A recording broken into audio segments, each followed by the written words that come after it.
75 years of breakthroughs at MDA75.org.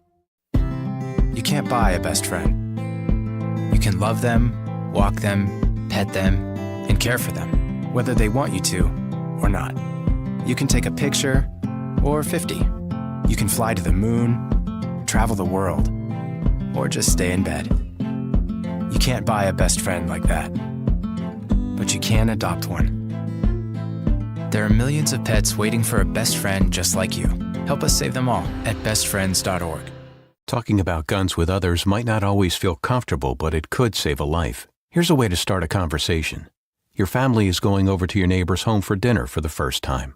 How would you ask if there are any unlocked guns in the home? Hey, we're so excited for tonight. Before we come over, though, may I ask if there are any unlocked guns in your home? Our guns are stored securely, locked in a safe that the kids can't access.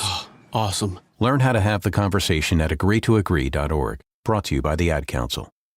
Wherever there's a need in our communities, there's a United Way, improving lives so everyone can thrive. Where more people can gain access to healthcare and nutritious food for their tables. Where more community members can benefit from financial education and get connected to local resources for housing support. And where children are given more chances to reach their full potential. Community is where we find our strength and where we share our hope. United is the way. Visit unitedway.org. Are people around me safe when I vape? Science does not support that belief. Exhaled vape emissions linger in the air, affecting indoor air quality and bystanders in the same space through secondhand exposure. Vaping emissions can also accumulate on clothes, hair, dust, and furniture, leading to exposure risks to bystanders of all ages. And vaping around a pregnant person can lead to serious health impacts on fetal and childhood development. Enough with the puff. Learn more at ul.org/vaping. My mom has decided to learn to paint, and she's good. My dad's now into creative cuisine, and I've already put on 6 pounds. Learning new things comes with age. My mom, she started forgetting my name and what we're talking about. Forgetting well-known things doesn't. Memory loss may be a sign of Alzheimer's disease. Early detection gives you and your loved one time to plan for the future. Learn the warning signs of Alzheimer's at 10signs.org. Brought to you by the Alzheimer's Association and the Ad Council. Milwaukee Black Talk lives here on 1017 FM and 1510 AM, W269DL Milwaukee, and WGKB Waukesha.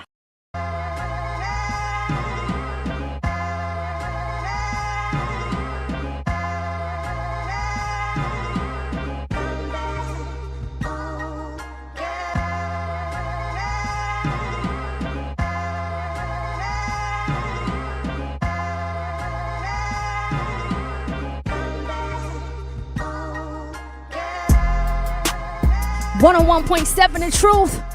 Happy Tuesday, Milwaukee. Thank you so much for tapping in with myself. Hope you all had an amazing evening yesterday and an amazing morning today.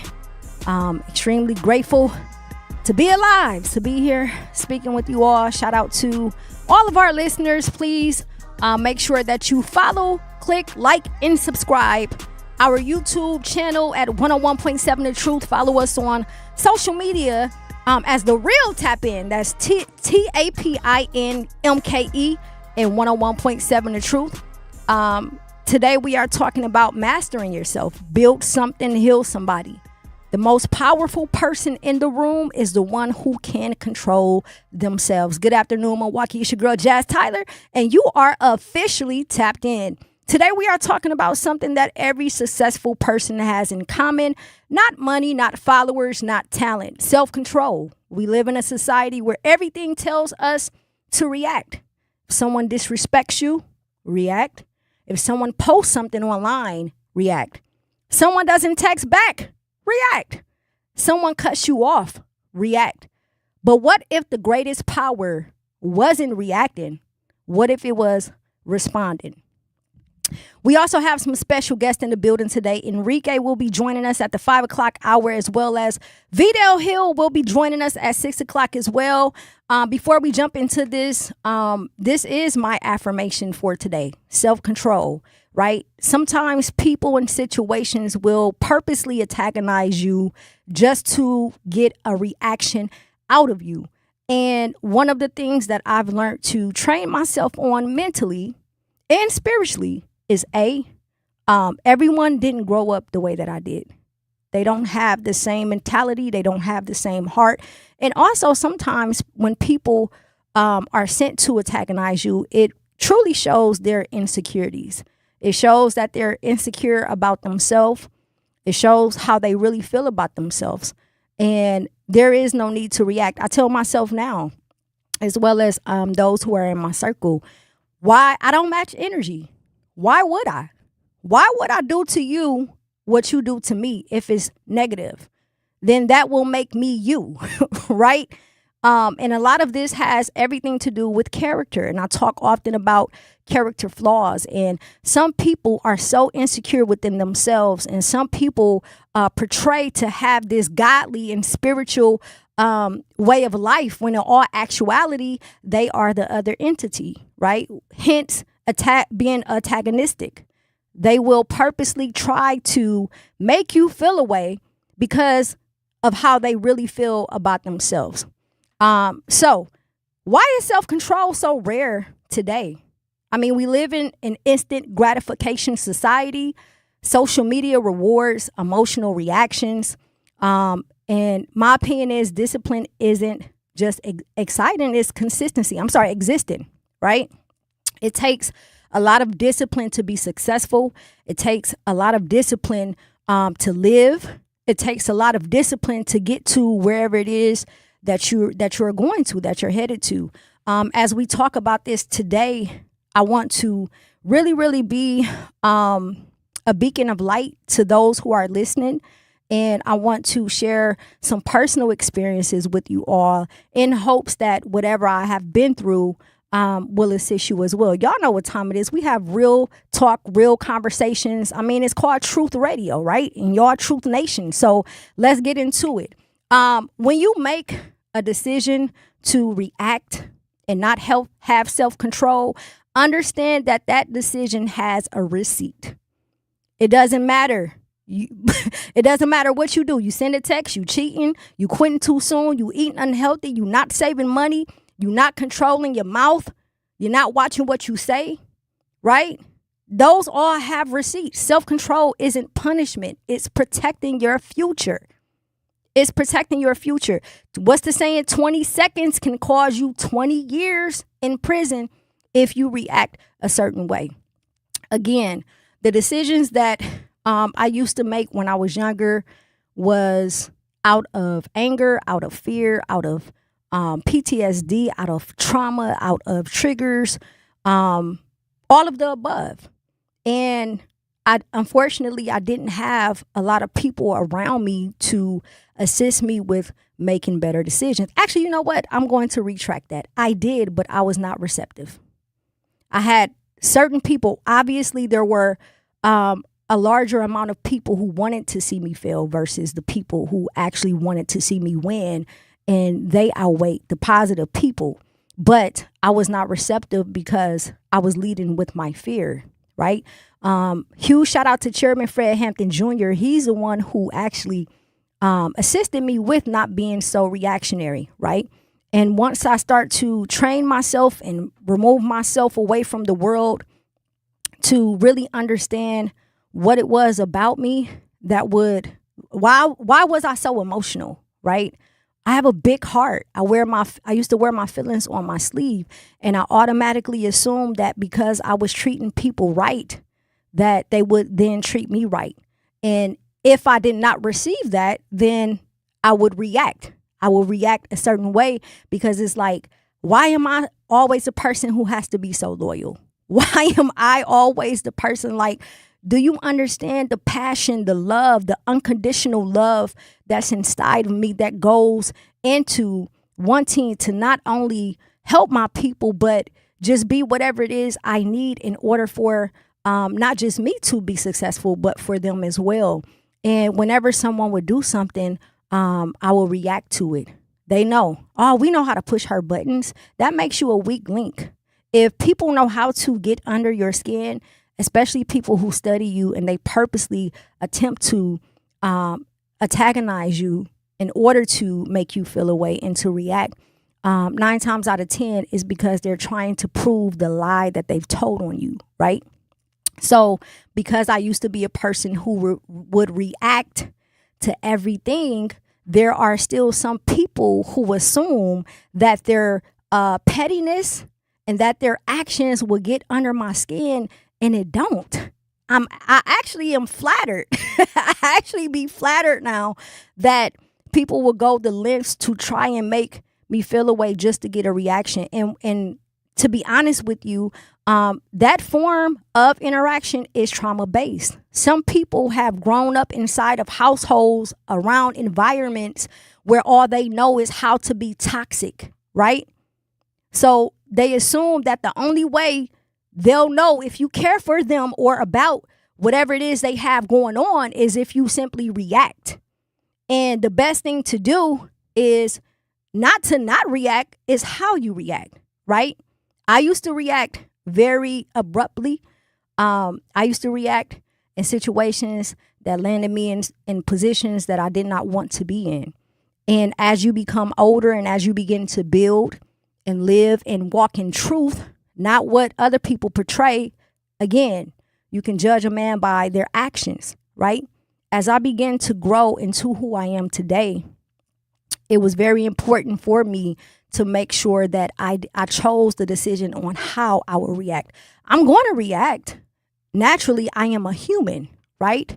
I am going to react, but it's about how I react, right? Some things just don't deserve a reaction, especially when it comes to whoever it's coming from, right? A lot of celebrities say, if it's people that comment under their posts who say some disheartening things and some nasty comments, and if you choose to react to them, you are shedding light on it and you're giving them the attention that they want. The best thing you can do for a person that small is to remind them why they are that small. And what I mean by that is by not reacting in the way or in the manner that they want you to. And this has saved me as well as a lot of people from going through certain things in life. Again, when you choose not to react to certain things, it takes great discipline to be that person. It takes great discipline to say, you know what? I love myself enough, so much to the point that no matter what anyone do, whether it's intentional or unintentional, I will not allow it to affect me because it holds no space in my life. You're not living rent-free in my head. Nobody should be living rent-free in your head. But most importantly, it's also a testament to your growth, right? How will you know if you've grown if you're not tested? I say it all the time. I pray, God, help me grow. And then all of these things start happening, and it's like, why am I going through this? Well, how else are you supposed to grow? You can't just ask for growth and say that you've grown if you're not faced with battles that will test you, right? That's what life is about.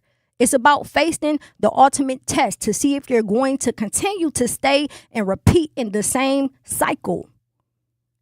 And once you realize when certain things and certain situations are sent to destroy your peace, you will then begin to have a certain amount of discipline, right?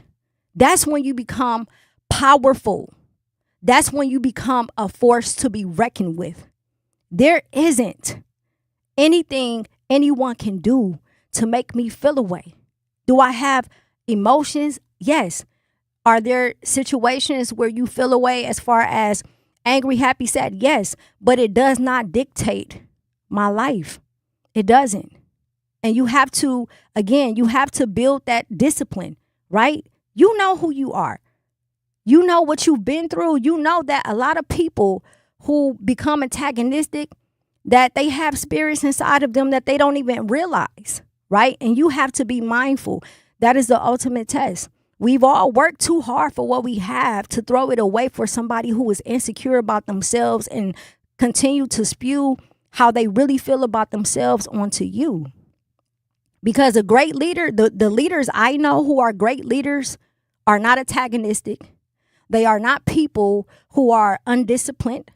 They are not people who will purposely do things to make you feel away. You know what I mean? So again, it's all about discipline. Today we are talking about discipline, mastering yourself, building something, healing. The most powerful person in the room is the one who can control themselves. We want to hear from you, 833-212-1017. We got to go to break. Make sure y'all tap in. I want to hear y'all after this break. It's your girl, Jazz Tyler.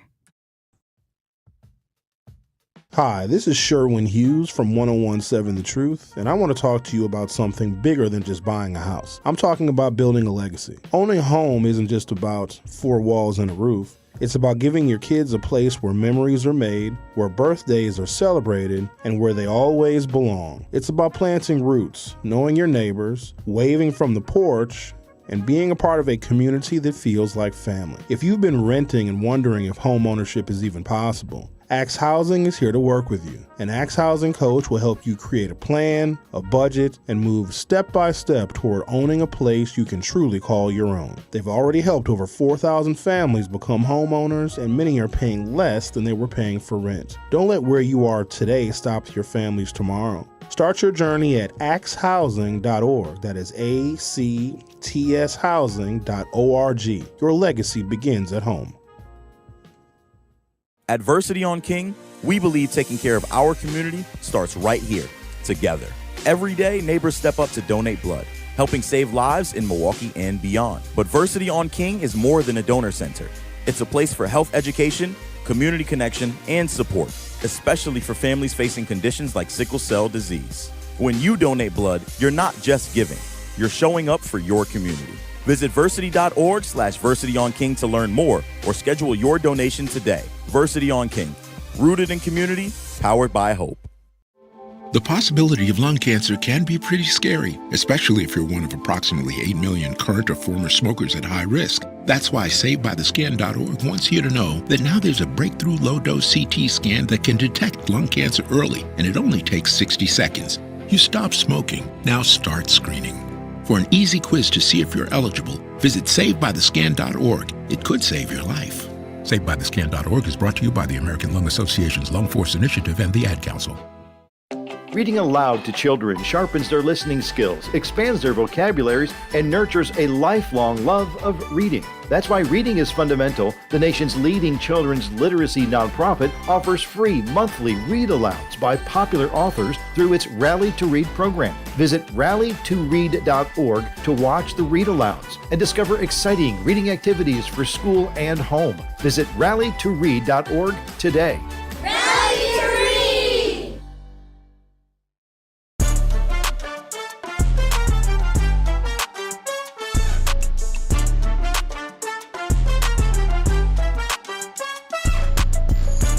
101.7 in Truth. It's your girl, Jazz Tyler. You are officially tapped in Milwaukee. Thank you so much for joining us today. Today we are talking about something that is near and dear to my heart, self-control. The most powerful person in the room is the one who can control themselves, right? Every decision that you make has a receipt. And I want to speak a little bit to the youth, or just anyone in general, but mainly to the youth, to get them to understand how important it is to be one with yourself enough to the point where you can analyze in that moment what it is that is happening, what it is that someone is attempting to do to take you out of character, so that you can begin to formulate the correct decision inside of your mind in that moment instead of reacting after you have already made the decision to react, right? Not everything or everyone or every situation deserves a reaction. Sometimes what happens is you end up shedding light on something that should have no space whatsoever, especially if it's in the negative realm. We have to discipline ourselves enough to say, you know what? It's logic over emotions, right? What makes you unique? The fact that no matter what you say or do can make me feel away. We have a caller on the line. Mr. Lee, are you there? Yes, I'm tapping in, and as usual, I enjoy you guys' conversation. Y'all keeping it with the truth.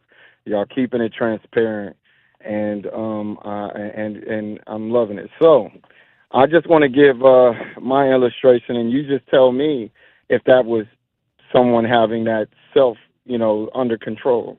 So many, many years ago, in middle school, playing checkers with other students. Well, one student would, every time he would jump me on the game, he would slap me.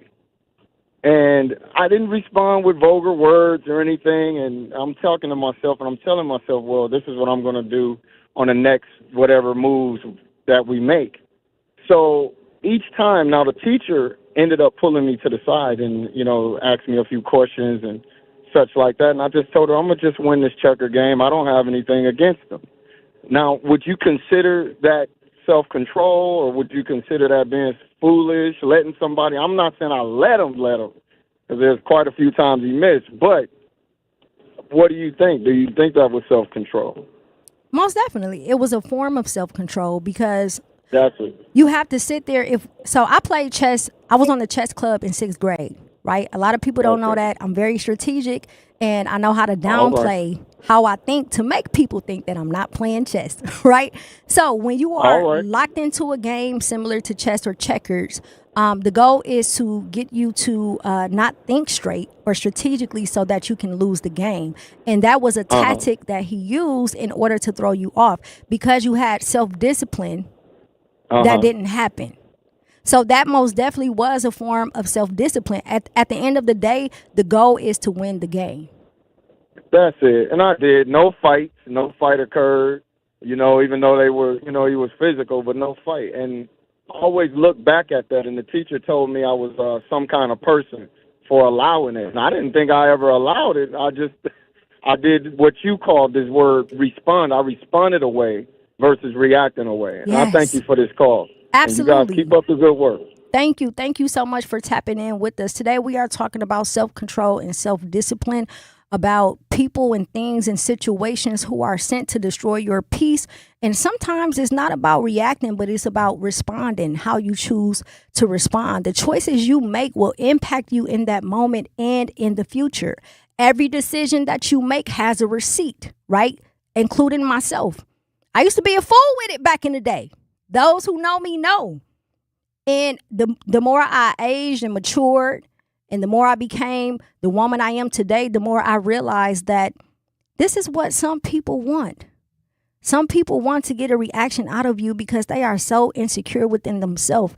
You got to be a bad mamma jamma to make people feel away enough to say, you know what? I'm going to purposely try and disrupt what they have going on. The spiritual side of it is, when you have self-discipline, you begin to unlock something else inside of you, right? We're living in a world that's completed with chaos and confusion, all 24/7, whether it's what you listen to, what you watch, who you're talking to, who you're engaging with. We're surrounded by chaos and confusion 24/7.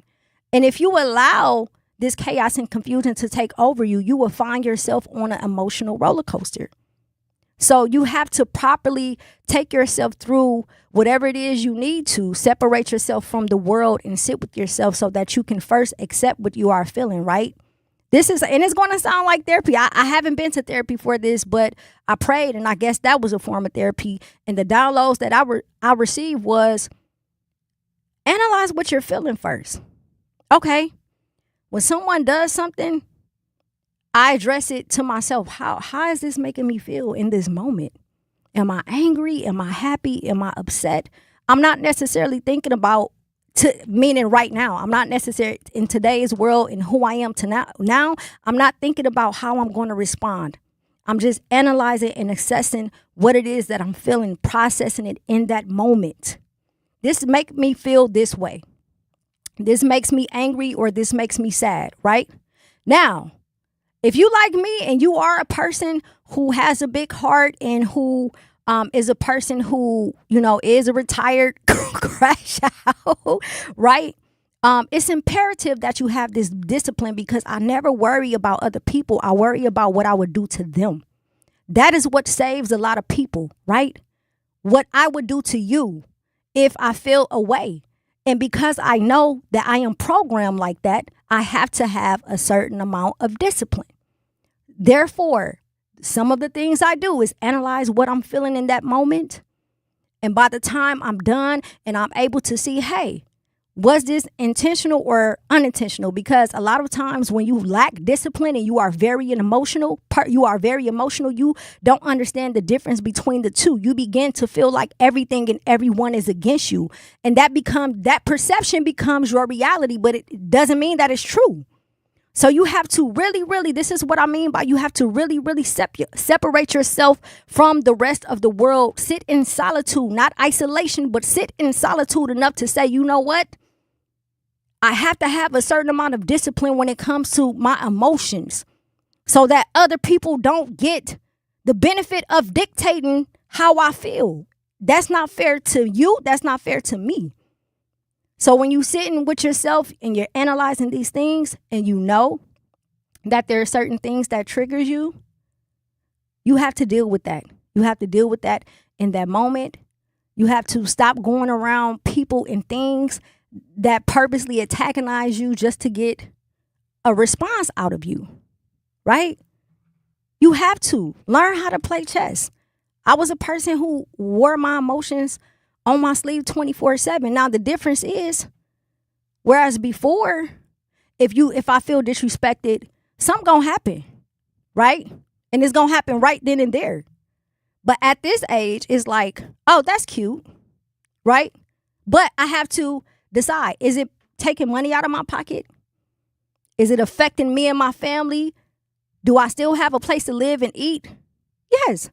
So it holds no weight. It holds no space in what it is that I have going on. And this is also the key to becoming a successful person, right? When you are a disciplined person, you know how to deal with people and things sent to destroy your peace. When you are trying to be successful, you know how to have discipline when it comes to your diet, when it comes to your train of thought, when it comes to you studying, when it comes to you practicing, when it comes to how you move out here, when it comes to conversations, when it comes to guilty pleasures and temptation. You develop a certain amount of discipline, right? You develop this discipline so much to the point where other people are trying to figure out how you become so successful at what you do. Discipline. You're not disciplined. I used to be the person that say, I'm going to do what I want to do because that's life. I'm going to kick it with who I want to kick it with. I'm going to go where I want to go. I'm going to do what I want to do. I'm having my way. No, that's not discipline. I used to hear a lot of rappers back in the day say that I'm doing what I want to do. It's my way or no way. That's not discipline. That's not discipline. It took a lot for me to become the person I am today. So it doesn't make sense for me to throw that away over a situation or people who I know are purposely trying to make me feel away. It's flattering. There's nothing you can do because now I'm looking at you like you my child. You want to be me so bad that instead of working with me, you want to try and antagonize me or try to do something to make me feel away. Discipline is beautiful, right? Discipline saves lives. Discipline allows you to be healthy in every aspect of your life. And a lot of us are lacking discipline. I'm not saying I'm perfect. I'm not saying I have the blueprint. But what I am saying is that I acknowledge I was a person who was not disciplined. And now that I am, I sit back and I constantly reflect. And then I have to remind myself that everyone has not been through what I've been through. So I can expect it from them. And if you are one of those people who are a crash out or a retired crash out, you have to be real with yourself. Because I know what I can do and would do had this been who I used to be. That's the reason why I give grace. That's the reason why I am disciplined. That's the reason why I say, God forgive them for they know not what they do. And you leave it at that. You don't allow someone to make you step outside of your character or what they like to say, match their energy, because then that will make you them. Why would I want to be you? Why would I want to be you when I'm myself and I'm dope? I know I'm dope. Nah, I'm not going to sell myself short like that. That doesn't make sense because I'm trying to be successful and I have been successful. Therefore, I am going to remain self-discipline. We are talking about self-control. We want to hear from you, 833-212-1017. When we come back, we will continue this conversation. It's your girl, Jazz Tyler. In Milwaukee County, equity means making sure everyone has a real chance to thrive. That's why the Milwaukee County Office of Equity works to help remove barriers, strengthen community connections, and support fair access to opportunities across Milwaukee County. Want to learn what they do, explore resources, or find ways to get involved? Just search Milwaukee County Office of Equity online. Milwaukee County Office of Equity, advancing equity for all Milwaukee County residents. For more information, search Milwaukee County Office of Equity online. At UW Milwaukee, students don't have to wait until college to start building their future. Roar Ready lets students K through 12th grade join in hands-on programs across campus. From science and tech to arts, sports, and more, students try new things, meet new people, and build skills that matter. Programs are led by UW Milwaukee faculty, staff, and current students. And it's easy to register online. Get started today at uwm.edu/roarready. UW Milwaukee. Roar Ready. Your child's future starts here. We asked parents who adopted teens to share their journey. When I met both of them, it was like my missing pieces were found. Like it was just like an instant, these are my kids. If you're considering adopting a teen, just do it. Kids need families. I don't care the age, everybody deserves a family.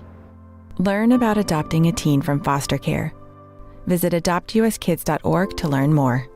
A message brought to you by Adopt US Kids, the U.S. Department of Health and Human Services, and the Ad Council. Not completing high school is more of a social thing than it was an academic thing. Even though all these years have passed, I still had that longing to have my diploma. At age 30, Carissa finished her high school diploma. If you're even considering getting your high school diploma, you can do it. No one gets a diploma alone. If you're thinking of finishing your high school diploma, you have help. Find free adult education classes near you at finishyourdiploma.org. That's finishyourdiploma.org. Brought to you by the Dollar General Literacy Foundation and the Ad Council. Hear that? That's the sound of your life. Perfectly imperfect. Beating in rhythm to the world you've created. But every time you drive after drinking, the music gets drowned out. Your life sounds pretty great. Don't let a buzz ruin it. Buzz driving is drunk driving. Don't drive buzzed. A message from NHTSA and the Ad Council. Over dumb, I done seen too many crash out. Knock it down 4 times, then I'm about to crash out. Under the influence while you cruising, don't crash out. Gotta keep it moving, don't be stupid, you might crash out. Crash out, new foreign might crash out. 101.7 The Truth, it's your girl Jazz Tyler. We are live and direct at the American Family Insurance Studio. Award-winning 101.7 FM in the heart of beautiful downtown Milwaukee. And today we are talking about self-control and self-discipline, right? How much self-discipline do you have? Do you have enough self-discipline to say, I'm not going to eat this piece of cake today? Do you have enough self-discipline to say, you know what? I understand that this person is becoming antagonistic. Therefore, it's time for me to step away. As we begin to have this conversation about self-discipline, I want to move into the very thing that causes people to not be disciplined, which is being emotional, the cost of living emotionally. The cost of living emotionally will have you stagnant in life, constantly living in fear, regret, guilt, and misery. You begin to trick your mind into believing that everyone is against you, and you'll begin to believe that the thoughts that you create are a reality. Have you ever lost a relationship or a job or a friendship or an opportunity because you reacted instead of thinking, right? How many times have y'all been in a relationship, you know, whether you're committed or dating, and you say, you know what, this person just did something I don't like, so I'm about to act a fool. I'm going to go bust their windows. I'm about to call them 50 times until they pick up the phone, right? Those are the very things that will push people away from you. That is how you lose out on genuine people in genuine situations. Not just relationships, but opportunities as well, because you're not thinking before you react, especially if you don't have enough information to react, right? You have to train your emotions. And the best thing to do is to make yourself believe and understand that You are one of a kind. Not everyone is going to understand your mind and the way you think. Not everyone has walked a mile in your shoes.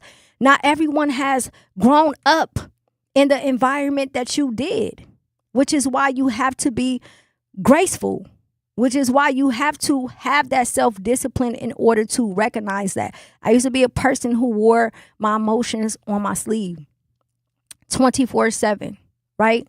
It was so bad to the point where people will purposely say, hey, Jazz, let's go have dinner or let's go have lunch, because they want to hear what I got to say so that they can secretly record me and go back and play it for whoever it was, right? Not knowing that I know conversations that has been had about me when I'm not around. And when I decide to say something about someone, they feel away. And then I started remembering, I don't have anything to prove to anybody. I don't have to say anything about anybody. I would tell them directly to their face. Not everyone is disciplined enough to have a mature conversation like that, but I am. I used to be a very opinionated person. If you ask me something and you don't want to know how I feel, don't ask, period. Because I'm going to tell you exactly how I feel, no sugarcoating it. And some people would take that and run it up 50 yards, right? Until they get a touchdown. Just because they want to have a reason to feel away. Because they want to be able to say, see, I knew she was like this. This is why you shouldn't work with her. This is why you shouldn't include her. This is why you shouldn't do this or that. There's people who have purposely tried to leave me out of situations financially because of whatever reason, and then turn around and steal what I got going on, or set up fake meetings just to steal the ideas and take it back and go and implement it. And then it's like, oh, I know how to make her feel away. You can't, especially when it comes to my people. As long as you serving the people, that's all that matters. Nothing you do can make me feel away. I know who I am. I'm secure enough within myself to say, Jazz, you got to be better than this. You got to rise above this, right?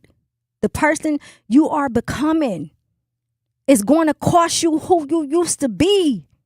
I can no longer be the person I used to at the expense of someone else's insecurities. Hence, self-discipline, self-control. It's a strategy. It's practice. You can't expect to be someone different if you aren't faced with challenges that is going to attempt to prove otherwise. We have a caller on the line. Brother Love, are you there? Hey, Jazz. How you doing today? I'm doing well. How are you? Thank you so much for tapping in with us.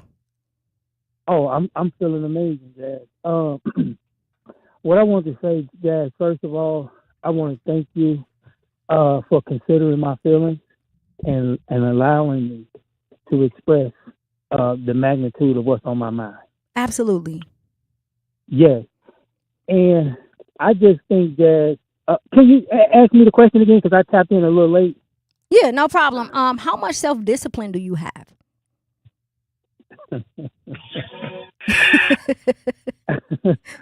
Hey, Jazz, you know what? I want to say this about black women. Black women have a lot. There's some black women like you with a lot of self-discipline. Mm-hmm. Yes, a lot of self-discipline, self-reliance, and that's a good thing. I have a little bit, not a lot, but I just thank God that I'm allowing my heart to be able to listen and grow and just to be a better man. Yes. And I just want to tune in to you today, Jazz, and let you know that you are. Have you ever heard of a Candy Crush? I have not. Okay. I just want to tune in to you today and let you know you're doing an amazing job, and I'm going to keep tuning in. Absolutely. Thank you so much for being a faithful listener, and thank you so much for tapping in with us today. We are currently talking about self-discipline and self-control and how expensive it is not to have those things, right? As we go into the next stage of this, if you know me, you know I always have to put the spiritual side in it. Doesn't matter what religion you are at the end of the day, as long as you believe in something, right? And one of my favorite scriptures is, like a city whose walls are broken through is a person who lacks self-control, right? You have to put those walls up. You have to put those guards up. Not so much to the point where you aren't able to determine or discern people who are actually sent to assist you, right? Not responding out of trauma, not responding out of triggers or PTSD, but being able to evaluate, hey, this person really is for me. It's okay to let my guard down. I don't have to be overly emotional. I don't have to be on the fix or lacking or too disciplined to the point where I can't receive whatever it is that they have for me, right? I am guilty as far as discipline and self-control when it comes to food. That's the only thing I got to worry about. Luckily, I got some good genes. As much as I eat is not as much as I weigh. But that's where I lack discipline. I am a foodie. I love to eat, right? I love to eat.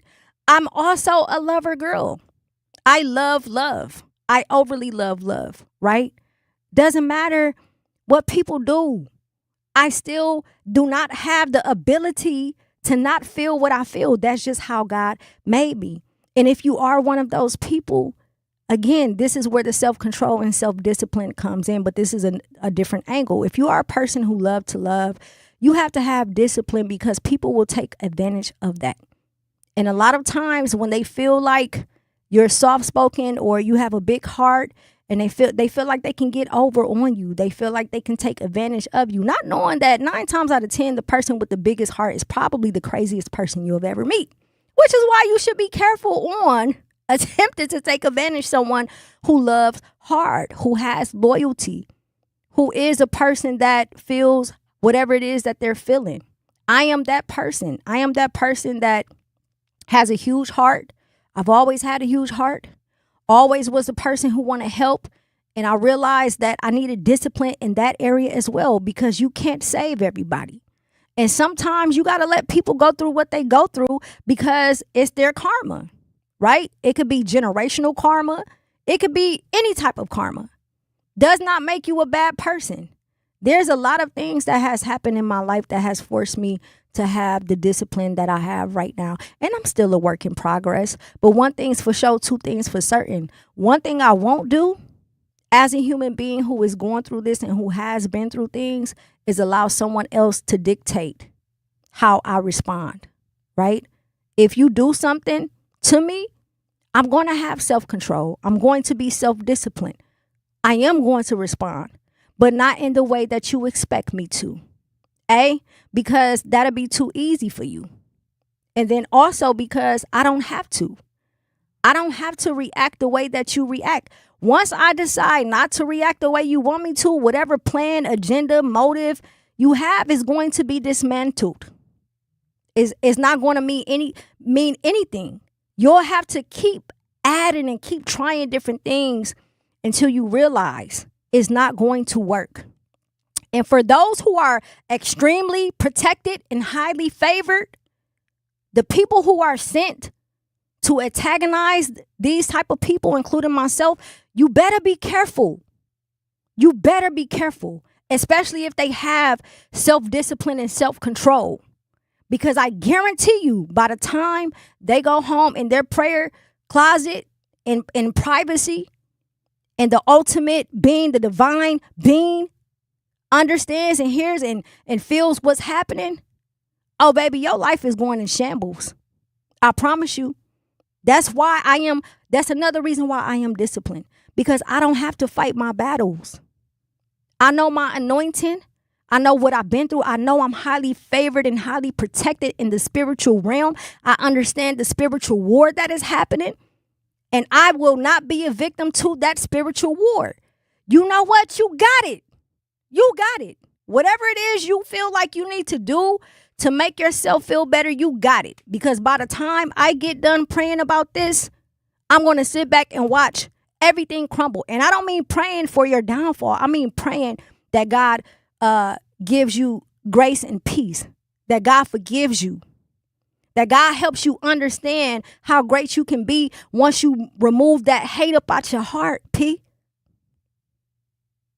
That's what I pray for. When people are sent to destroy my peace or test my discipline or test my self-control, I pray for them. I pray that God gives you the peace that I have inside of me. I'm not going to fight with you. I'm not going to go back and forth with you. I'm not going to give you a reaction. I'm not going to, because I don't have to fight my battles, and I stand on that.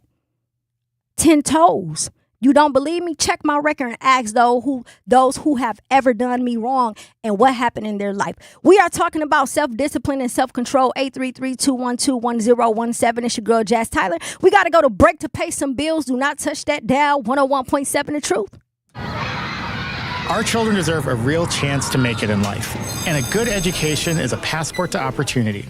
At City Ford Collective, we're working to make sure there's a great Milwaukee school for every Milwaukee family, because more good options lead to better outcomes. And who doesn't want that? Together, we can give every child the foundation they need to thrive, and a stronger future for kids means a stronger future for Milwaukee. To learn more about our mission, visit us at cityfordcollective.org. That's cityfordcollective.org. Doctors Without Borders is delivering life-saving medical care where it's needed most in communities around the world. From bandaging war-wounded patients in Sudan to providing clean drinking water in Haiti, we're in more than 70 countries worldwide, bringing patients from sick to recovering, from emergency to aid, from crisis to care. This life-saving care is made possible by a global movement of supporters like you. Thank you.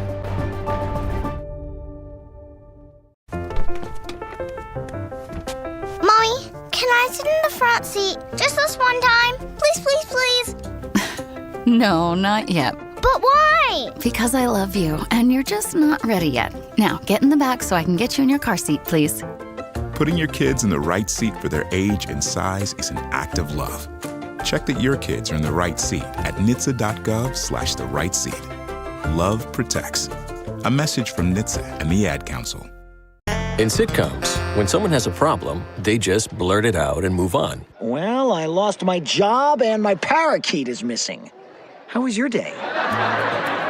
But the real world is different. Managing life's challenges can be overwhelming. So, what do? We get support.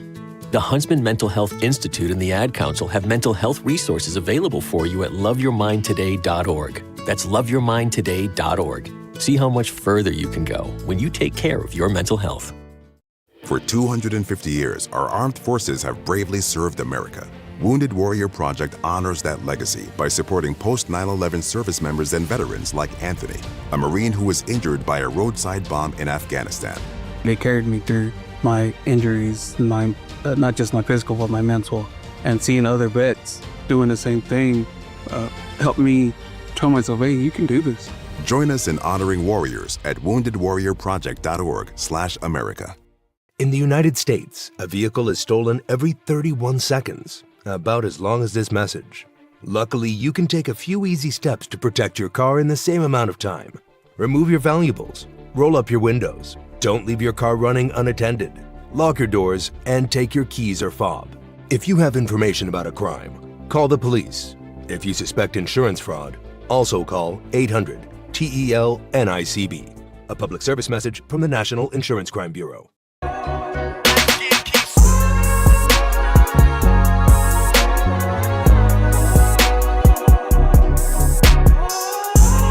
101.7 The Truth. It's your girl, Jazz Tyler. We are live and direct, and today we are talking about self-control and self-discipline. Please make sure that you like and subscribe to our YouTube channel, 101.7 The Truth. Follow us on social media as TapInMKE and 101.7 The Truth. Shout out to everyone who is blasting this in their vehicles, everyone who is watching, and shout out to the chat.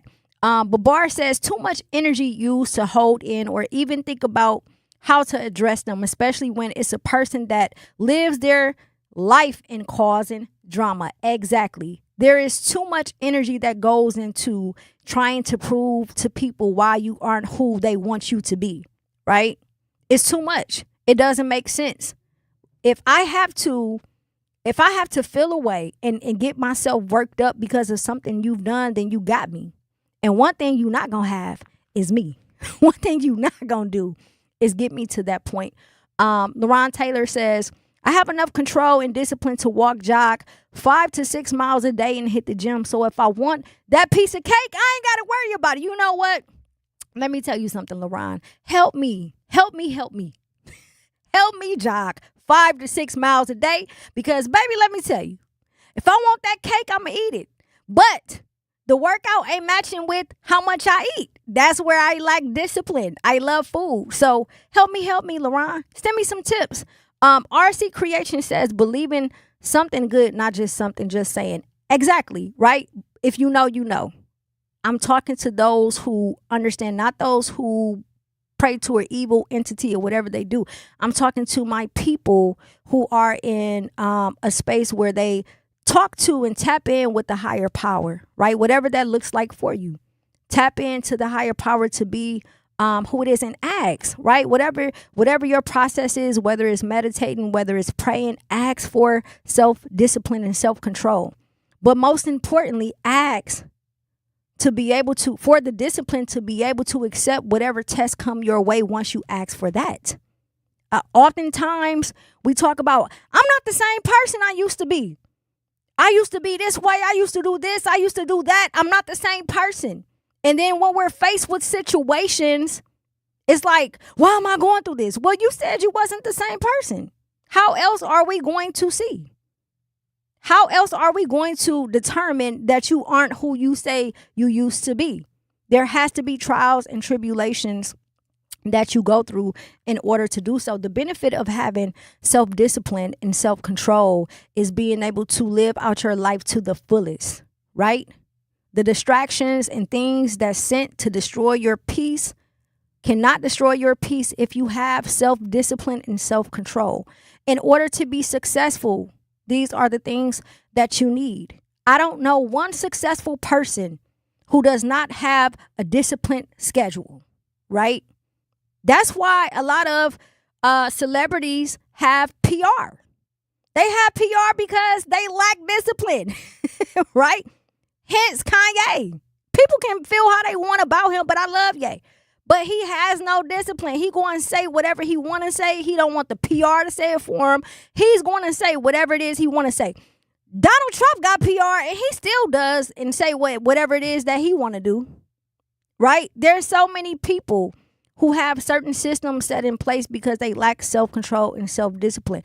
I don't want to be that person because I used to be that person. Not having self-discipline and lacking self-control ended me up in situations that I did not want to be in when I thought about it later on, right? I began to view myself the way that the world did, and it wasn't necessary. You have to be your biggest supporter. You hear me? You have to love yourself enough to say, you know what? I'm better than this. It does not matter how angry I am. It does not matter how sad I am. It does not matter how unhappy I am. I am better than this. I am better than my circumstances. I am better than what people do to me or say to me that makes me feel away. I am better than that. If you have to go inside a private room in the dark and scream, yell, whatever it is you need to do to make sure that you don't give a situation a certain reaction, then do it. But it starts within yourself. You have to convince yourself that you are self-disciplined, that you do have self-control, and it starts with little things throughout of the day. We are living in a world, in a society where there is so much temptation. Everywhere you go, there's temptation. There's liquor, there's drugs, there's men, there's women, there's gambling, there's whatever your guilty pleasure is, right? Every day we are tested with something that is going to test our self-control and our self-discipline. And let me tell you something. By the time you get to the end of that road and you've mastered whatever it is that used to make you weak, it's the greatest feeling in the world, right? And you don't have to announce it. You don't have to let anyone know. Just let the test keep coming. Oh, joke's on you. You thought that I was going to react a certain way? Ha! Sorry, I can't help you. I can't. There's nothing I can do to help you to get me to react the way that you want me to. Respond? Absolutely. But I have a choice on how I choose to respond. I'm not going to respond the way that you want me to. Again, we have to pay attention to these things because this is how we become whoever it is that we want to be. I know a lot of people who ended up in situations because they lack self-control and self-discipline. We're all humane. We're all human. We all have emotions and we all have feelings, but the best thing you can do is to control your emotions in every situation, right? I know people that love so hard where everything I'm saying, they're like, I ain't trying to hear that. I feel this way. Okay. And where does feelings get you? Hurt. Get out your feelings and get in your bag. For real. It's logic over emotions every time. It does not mean that you can't feel whatever you feel. Again, it's based off of responding and not reacting. Everything does not deserve a reaction, right? There's beauty and pleasure in being able to stay in calm in situations that you know was sent to destroy your peace. You smile, become soft. Do the opposite. Smile, become soft-spoken. Hey, you know what? It is what it is, right? I know I need help when it comes to working out. I ain't got no discipline there. I get up and I try different things and different tactics to see if it's going to work for me. And it's not that I don't want to do it, because I do. I do my jogs. I hit the stairs. I take my walks. I do all of the above. But it's finding the consistency. It's being consistent with it. And I have to figure out, why am I lacking discipline when it comes to that, right? What are some things that I can work on so that I do become a person who is disciplined when it comes to working out, right? And again, it starts with something that's small. Just training yourself and building yourself up with a schedule to say, hey, at this time of the day when I wake up, I'm going to do this, this, this, and this. And then before I go to bed, I'm going to do this, this, this, and this. You start there, and then you begin to work your way up into the emotional side. If you know that you're an emotional person, okay, if I know I'm going to feel away, if you know you're a person who loves easily, don't rush into relationships because your feelings are going to get hurt. If you know that about yourself, have some discipline, right? Okay, I know that this is going to happen, so let me put myself in a situation to where my emotions are not attached. If you know that you have to be at work at a certain time, then you have to drive a certain distance, you know you have to leave at a certain time in order to get to work on time. You have to leave at that time. That's discipline. Everything we do throughout the day is discipline. Well, not for everybody, but it should be. It should be if you want to be successful in any aspect of your life. Having self-control, man, self-control saves lives. There's a lot of people who made mistakes because they didn't have self-control or self-discipline. Too busy trying to prove to someone else that whatever reality they have of them is the truth. I'm not going to be in that number. I'm not going to be that person because I used to be that person. I want to be successful. Therefore, I have a schedule. Therefore, I get up every day and do certain routines to make sure that I do become successful, right? You want to be physically, spiritually, and emotionally and mentally disciplined and self-controlled to the point where nobody can knock you off your square. And if they try to, give them a 1-2. In a way where they won't even understand what's happening. Do the opposite. If you are a person who lacks self-control or self-discipline, just try it. Try doing the opposite of what you normally would do and watch the reactions that you get. Try being someone different for a chance and see how it plays out for you. Today we are talking about self-control and self-discipline. We got to go to break to pay some bills. But when we come back, I want to hear from you. 833-212-1017. Do not touch that dial. It's your girl, Jazz Tyler. Life's better with American Family Insurance because we know you love working weekends. If it means working on your dream home, both inside and out. And we're here to help protect those dreams so you can enjoy peace of mind. Save up to 40% when you bundle home and auto. American Family Insurance. Get a quote and find an agent at amfam.com. Products, pricing, and availability vary based on the way you purchase insurance and by state. Some exclusions apply. American Family Mutual Insurance Company, SI, and its operating companies, 6000 American Parkway, Madison, Wisconsin. At Milwaukee College Prep, we believe brilliance lives in every child. Here, students are challenged, supported, and celebrated every single day. With small class sizes, dedicated teachers, and a proven track record of academic excellence, MCP is helping Milwaukee kids reach their fullest potential. Enrollment is still open for grades K-3 through 8. Spaces are limited. Apply today. Give your child a school where they'll thrive. Visit mkeprep.com or call today. Milwaukee College Prep, brilliance lives here. Ready to take it back? Join the grand debut of Analog Afternoons at 90s 2K Cafe on Sunday, July 26th, starting at 2. Music kicks off at 4 p.m. with the Cat House Band and DJ Seymour bringing you the biggest hits from the 90s and 2000s. Grab a signature Bloody or a Sunny D Mosa Tower and get jiggy with DJ Saint Trey with special guest host appearance by Action Jackson. 90s 2K Cafe, 1103 Dr. Martin Luther King Jr. Drive in Milwaukee. Come press play on your Sunday fun day. I always had to be so good, no one could ignore me. Carve my path with data and drive. But some people only see who I am on paper.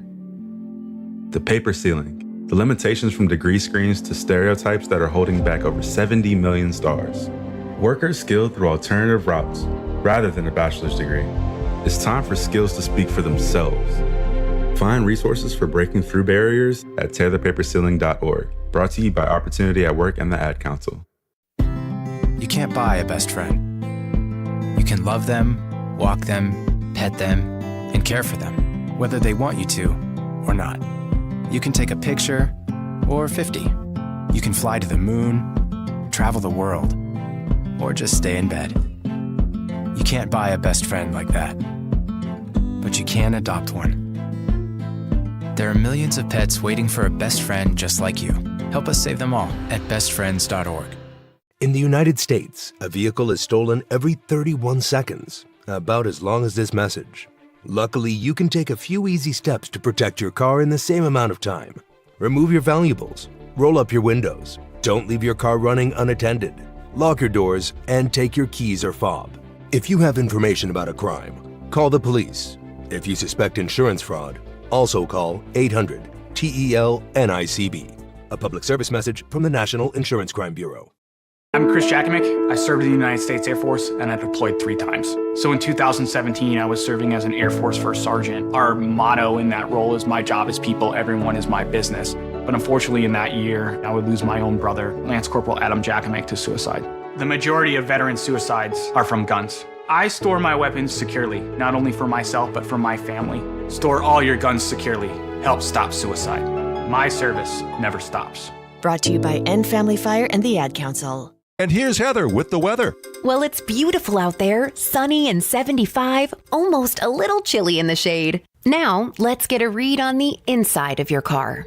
It is hot. You've only been parked a short time and it's already 99 degrees in there.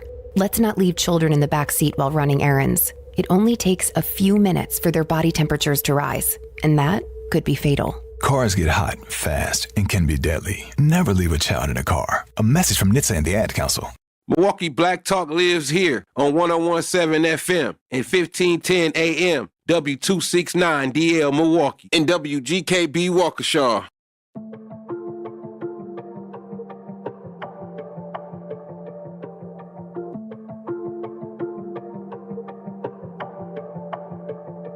Okay, I can't stop now, won't stop. Last time I checked, I'm 10 toes down. Run it up and then invest. I'm looking in the mirror, really him beating on my chest. Then look at my agenda like what's next.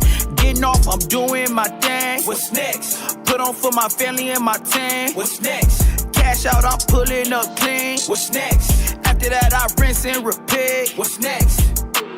When I was a kid, even then knew I was goated. Look me in my eyes, no surprise, they know I'm focused. I can't take a break, watch for the snakes, these niggas bogus. Rockin' sold out show, state to state, we have in motion. I made it look easy, honestly, it's really not. This shit like hibachi, how I cook it and they watch. They gon' need a second, me, I cook it on the spot. Let's take it from the top. Yeah, can't stop now, won't stop. Last time I checked, I'm 10 toes down. Run it up and then invest. I'm looking in the mirror, really him beating on my chest. Then look at my agenda like what's next.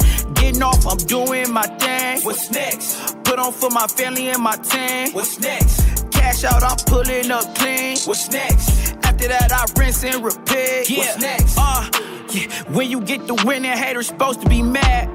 Told me I was great, knew I was supposed to be that. If you see her walking with me, then she overly bad. Like when your mama bring the groceries, nigga, go get the bag, yeah.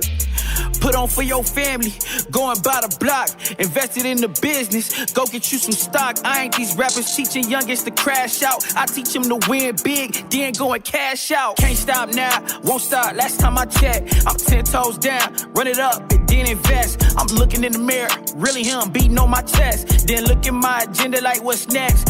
Getting off, I'm doing my thing. What's next? Put on for my family and my team. What's next? Cash out, I'm pulling up clean. What's next? After that, I rinse and repeat. What's next? 101.7 The Truth. It's your girl Jazz Tyler. We are live and direct. Truth Nation, it's your chance to win. We are giving away a pair of tickets to Black Arts Fest MKE happening Saturday, August 1st at the Summerfest grounds in Milwaukee. Don't miss an unforgettable day of music, culture, art, food, and community featuring artists the Lattimore Brothers and Dave Hollister live on stage. Listen every day for your cue to call and score your pair of tickets. Black Arts Fest MKE Saturday, August 1st at the Summerfest grounds. Brought to you by the award-winning 101.7 The Truth, Milwaukee Black Talk. Hey, Truth Nation. Thank you all so much for tapping in with us today. Today we were having a conversation regarding self-control and self-discipline, right? And I was just going into how I believe that we all, it's impossible for us to grow if we have not been faced with challenges that will determine if we have actually grown. And as we move into this next hour, we are going to pivot and switch gears a little bit and talk about music and technology and all of the above. Milwaukee, if you've ever wondered what the future of music looks like, today's guest is helping build it. Please welcome Enrique. Thank you so much for joining us today. Thank you. Thank you for having me. No problem. How are you? I'm good. It's a beautiful day in Milwaukee. So yes. Yeah. So one of the things I do on the show before we get started is I always give out my daily affirmation. That's I won't quit. I'm worthy. I'm healthy. Whatever it is. What is your daily affirmation for today? I stick to. I say work harder. Yes. Every day. It's absolutely. It's honestly been like the biggest thing, and anyone that knows me, they know I have the saying. It's just work harder. Yes. It's a reminder. Absolutely. Well, let's get into it. Who is Enrique? Outside of business, who are you? Where do you come from? And what made you the person you are today? I'm a kid from the south side of Milwaukee. So I was born and raised in Milwaukee. I spent most of my life here. Just recently, actually, I started spending some more time in Milwaukee. So I'm technically New York based. Got you. But spend a lot of time here still. So I left home, 5+ years ago. Mm-hmm. But yeah, grew up in the south side of Milwaukee, went to Mesmer High School, and fell in love with music at a very young age. And started managing some of my classmates. And from there, honestly, it just feels like one long trip that got me to this point. But yeah, that's me kind of in a nutshell. It's just a guy who loves music from Milwaukee. And I've spent most of my time and energy just, I consider myself an artist helper. So just working with artists and helping artists. Absolutely. So what was it about music that made you fall in love with it? I was thinking about it on the way here. I was like, what was my first real touch point with music? And what's interesting is I grew up in a very my parents really loved music. Mm-hmm. So I grew up around a lot of music, going to concerts at a very young age. My parents were very young parents, so we were going to shows. So there was a lot of excitement around music. But when I was in 8th grade, I switched schools. So my sister went to Mesmer High School. She's a year older than me. Mm-hmm. So my parents were like, you guys need to go to the same schools. Yeah. So they put me in Mesmer Prep. And it was a big culture shift for me. I went from living in the South Side to now going to school in the North Side. And I was introduced to really hip hop. That's really what it was. I knew about hip hop. I grew up around it enough. Yeah. But now all of a sudden I went to a school that was primarily black. And I was the only Mexican kid in the school. Yeah.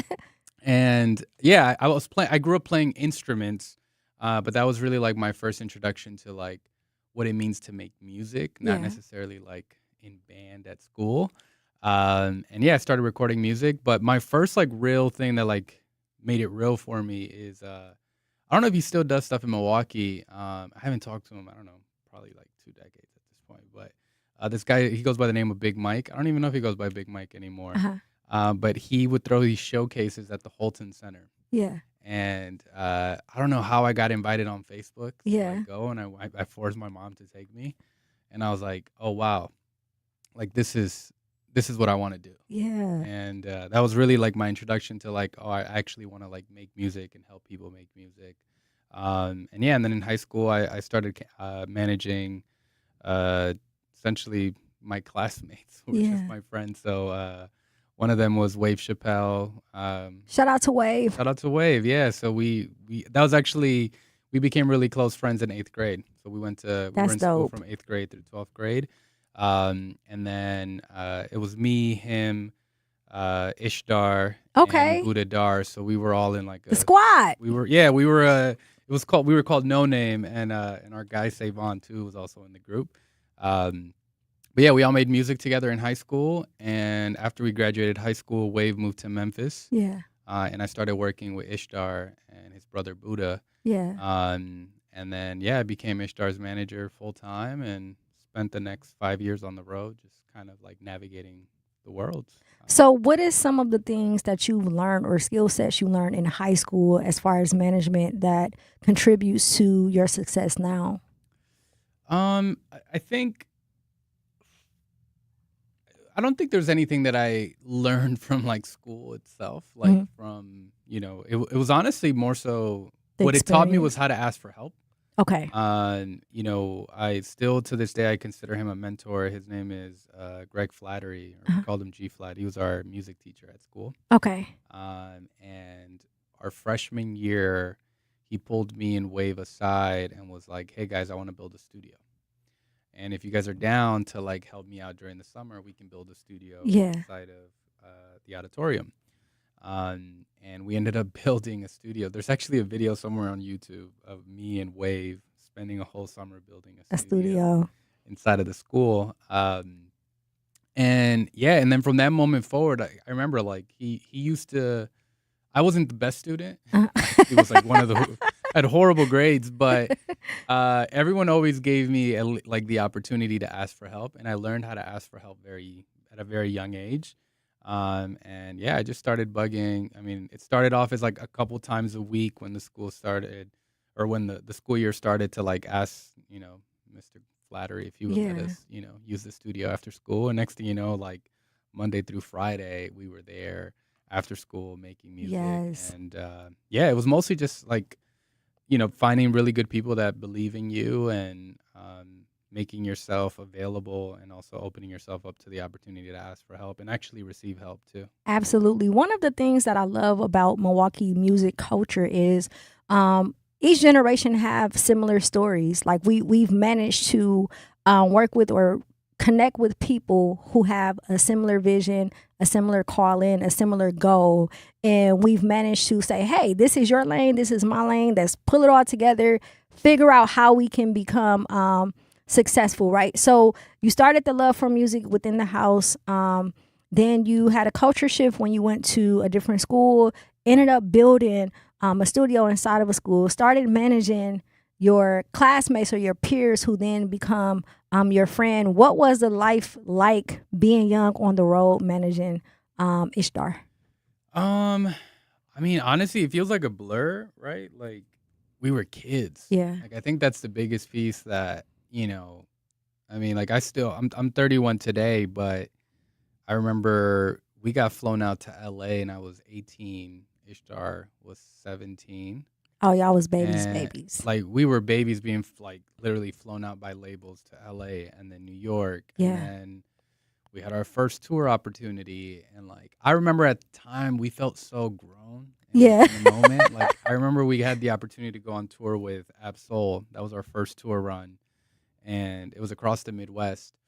And at the time, like I had a car, and I remember going and meeting with Ish's mom and then meeting with my mom, and we're like trying to convince them that it was okay for us to go on the road. And they're like, absolutely not. Right. And one way or another, we convinced them to let us go on the road. And it was like, we were kids. Like, we literally packed up my Chevy Malibu, and like we toured all the Midwest, and I think from that moment, we did it, and it was very successful. Yeah. That it cultivated trust even with our parents. Yes. Where like I was running a studio out of my parents' house. Yeah. And like, you know, my parents are still in the same house today than they were, you know, then.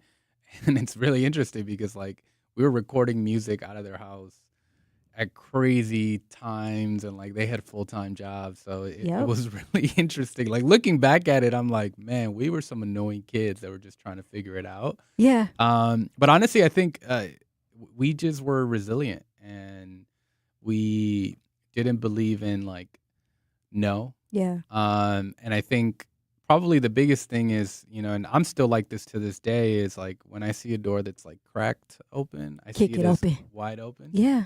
And I continue to like operate in that mindset, but it was hard. I think it was also very difficult. You know? Like I stopped managing Ish in the end of 2017, early 2018. Yeah. And at the time I was 23. So you managed to do all of this in a span of 18 to 23 while going on tour as well. And that grind pretty much prepped you for everything that you're currently doing now. When we come back from break, we're going to talk about entrepreneurship, the acceleration program with 88.9, as well as the music technology that you've dabbled into as well. We have Enrique in the building. Do not touch that dial. We want to hear from you. 833-212-1017. Got to go to break to pay some bills. It's your girl, Jazz Tyler. When a warrior faces adversity, he fights through it. He finds a way. Freedom isn't free. Rolling strong. Belief. Believe you can, and you will. Wheelchairs for Warriors provides mobility solutions to veterans and first responders injured in the line of duty. Join the mission and visit wheelchairsforwarriors.org. Here's the deal. We gotta set ourselves up. See, retirement is the long game. We gotta make moves and make them early. Set up goals. Don't worry about a setback. Just save up and stack up to reach them. Let's put ourselves in the right position. Pre-game to greater things. Start building your retirement plan at thisispretirement.org. Brought to you by AARP and the Ad Council. For 75 years, the Muscular Dystrophy Association's voices have thundered through the halls of Congress. For 75 years, we've willed the impossible into existence. For 75 years, the MDA community has pushed the science, shifted the narrative, and established the field of neuromuscular medicine. And until that day, when this is all a thing of the past, you couldn't stop us if you tried. Join us and celebrate 75 years of breakthroughs at MDA75.org. You can't buy a best friend. You can love them, walk them, pet them, and care for them, whether they want you to or not. You can take a picture or 50. You can fly to the moon, travel the world, or just stay in bed. You can't buy a best friend like that, but you can adopt one. There are millions of pets waiting for a best friend just like you. Help us save them all at bestfriends.org. Talking about guns with others might not always feel comfortable, but it could save a life. Here's a way to start a conversation. Your family is going over to your neighbor's home for dinner for the first time. How would you ask if there are any unlocked guns in the home? Hey, we're so excited for tonight. Before we come over, though, may I ask if there are any unlocked guns in your home? Our guns are stored securely, locked in a safe that the kids can't access. Awesome. Learn how to have the conversation at agreetoagree.org. Brought to you by the Ad Council.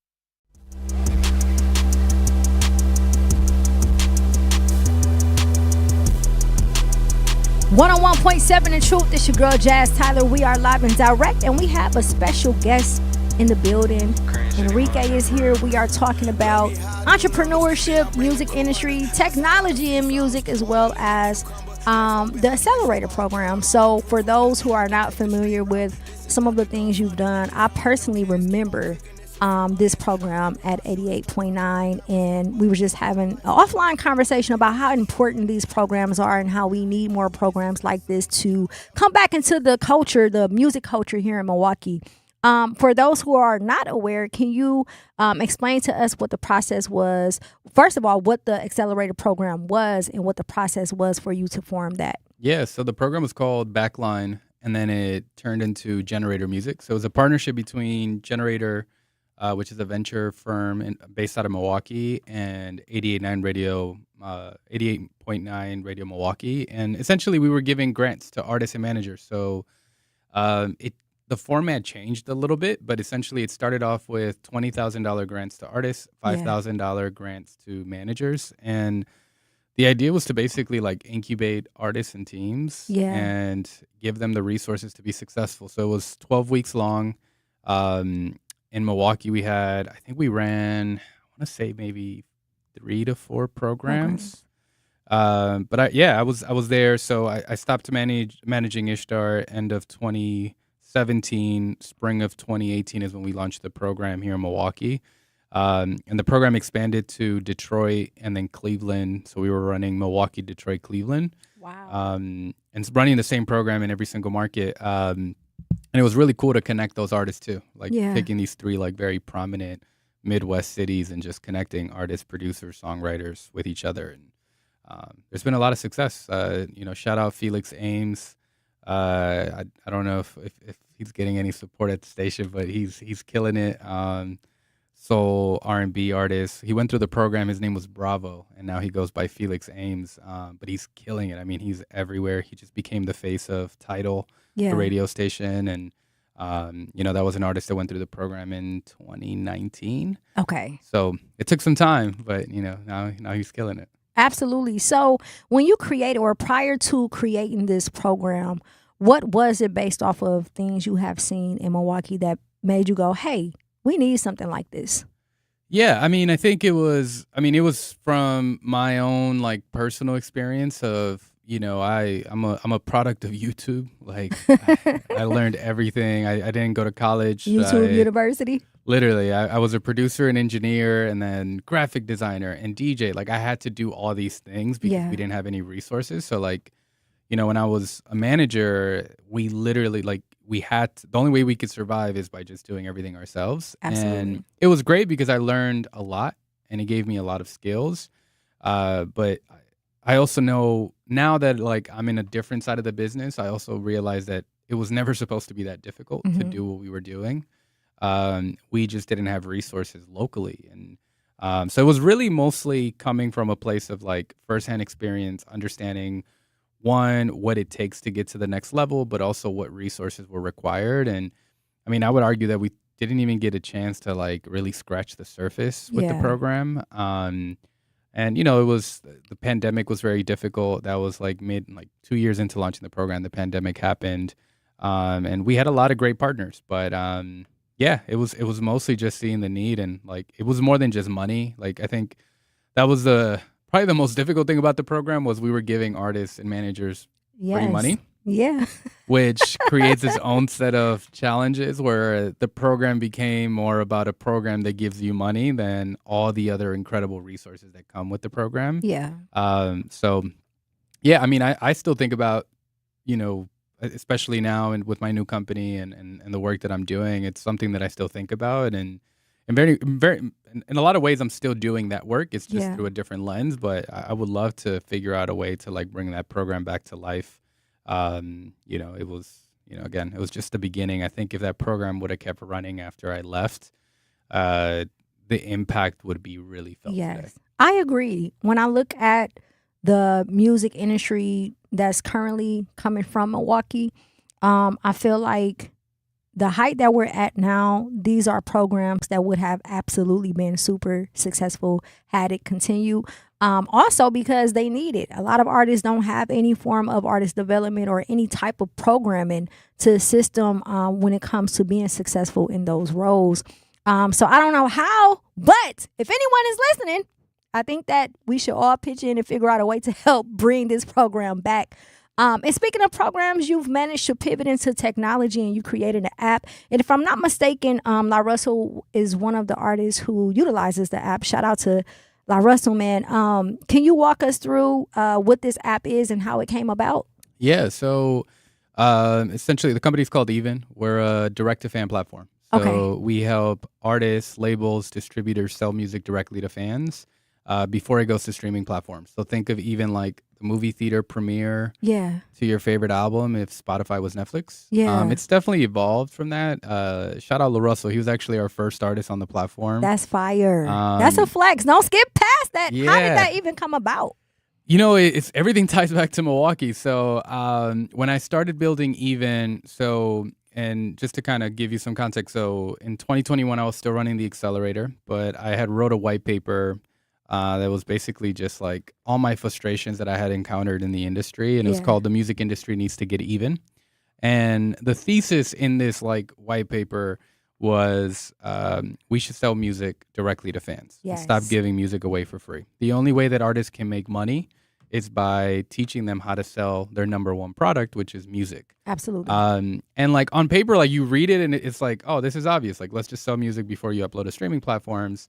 So the founders of Generator, which were my bosses, they pulled me aside and they wrote me a check, kept me on salary, and they said, Matt, go give it a shot. And if it doesn't work, like you still have your job here and we can keep running the accelerator.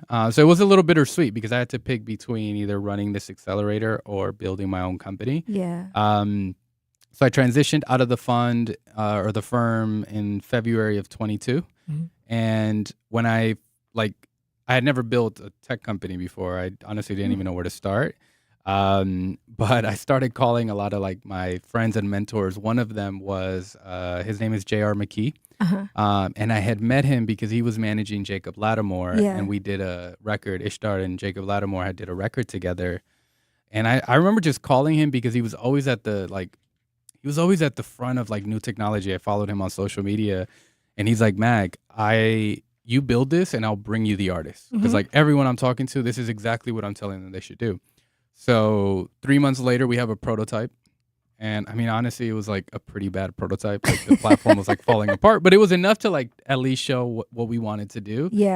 And JR introduced me after maybe like 2 months of a ton of very promising conversations. No one wanted to commit to being the first artist. So he's like, he calls me and we were just shooting too big. Like we were shooting for like bigger artists. He calls me, he's like, yo, I have the perfect artist. There's this kid out of the Bay. And he's like making a bunch of noise.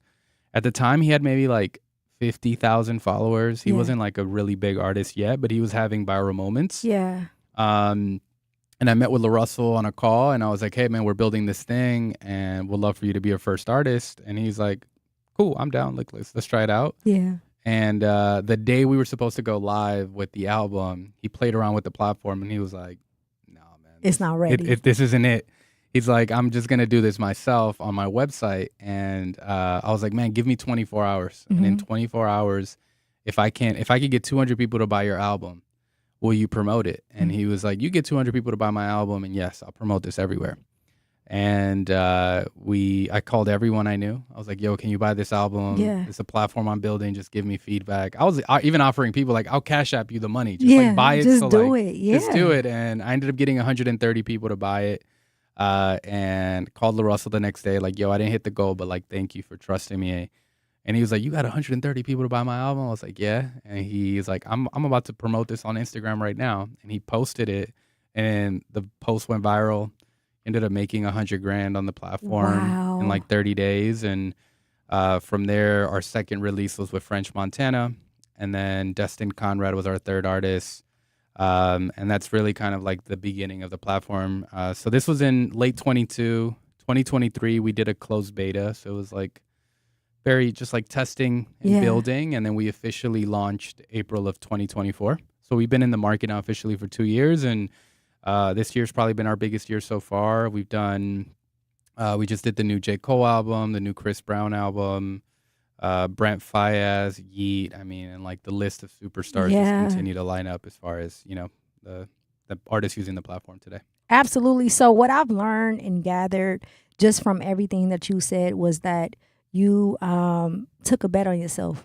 You bet it on yourself. And it's crazy how our minds work in a sense of, hey, I don't want to leave working for someone to create my own because of the risk.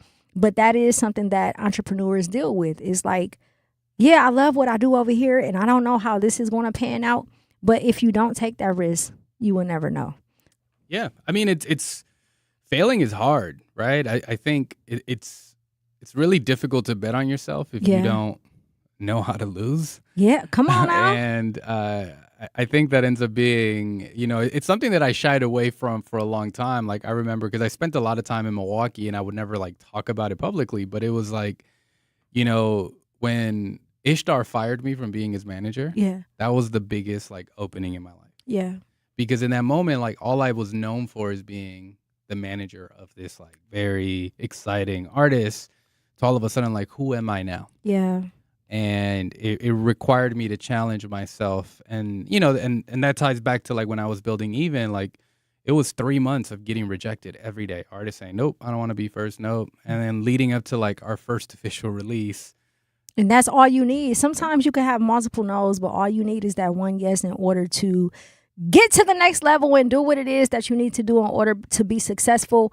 We have Enrique in the building. We are talking about the accelerator program. We're talking about self-discipline, betting on yourself, all of the above. We got to go to break to pay some bills. Do not touch that dial. It's your girl, Jazz Tyler.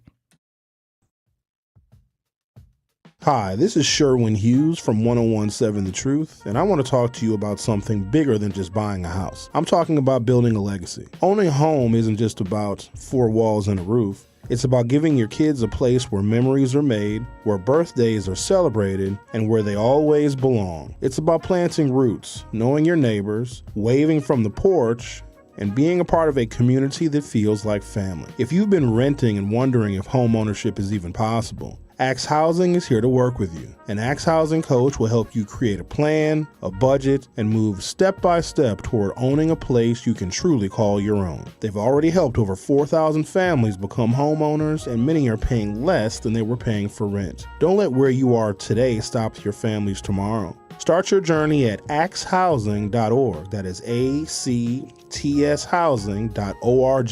Your legacy begins at home. In Milwaukee County, equity means making sure everyone has a real chance to thrive. That's why the Milwaukee County Office of Equity works to help remove barriers, strengthen community connections, and support fair access to opportunities across Milwaukee County. Want to learn what they do, explore resources, or find ways to get involved? Just search Milwaukee County Office of Equity online. Milwaukee County Office of Equity, advancing equity for all Milwaukee County residents. For more information, search Milwaukee County Office of Equity online. Join the Milton House Museum for an extraordinary celebration of history, heritage, and freedom on September 26th at 7 p.m. at Janesville Performing Arts Center. This special evening features Grammy Award-winning Fisk Jubilee Singers from Nashville, a legendary ensemble having preserved the powerful legacy of African-American spirituals, carrying songs of faith, resilience, and hope to audiences around the world. Opening the evening is the dynamic Kofi Dance Company. Don't miss this unforgettable evening supporting the Milton House Museum. Tickets available at miltonhouse.org. Are people around me safe when I vape? Science does not support that belief. Exhaled vape emissions linger in the air, affecting indoor air quality and bystanders in the same space through secondhand exposure. Vaping emissions can also accumulate on clothes, hair, dust, and furniture, leading to exposure risks to bystanders of all ages. And vaping around a pregnant person can lead to serious health impacts on fetal and childhood development. Enough with the puff. Learn more at ul.org/vaping.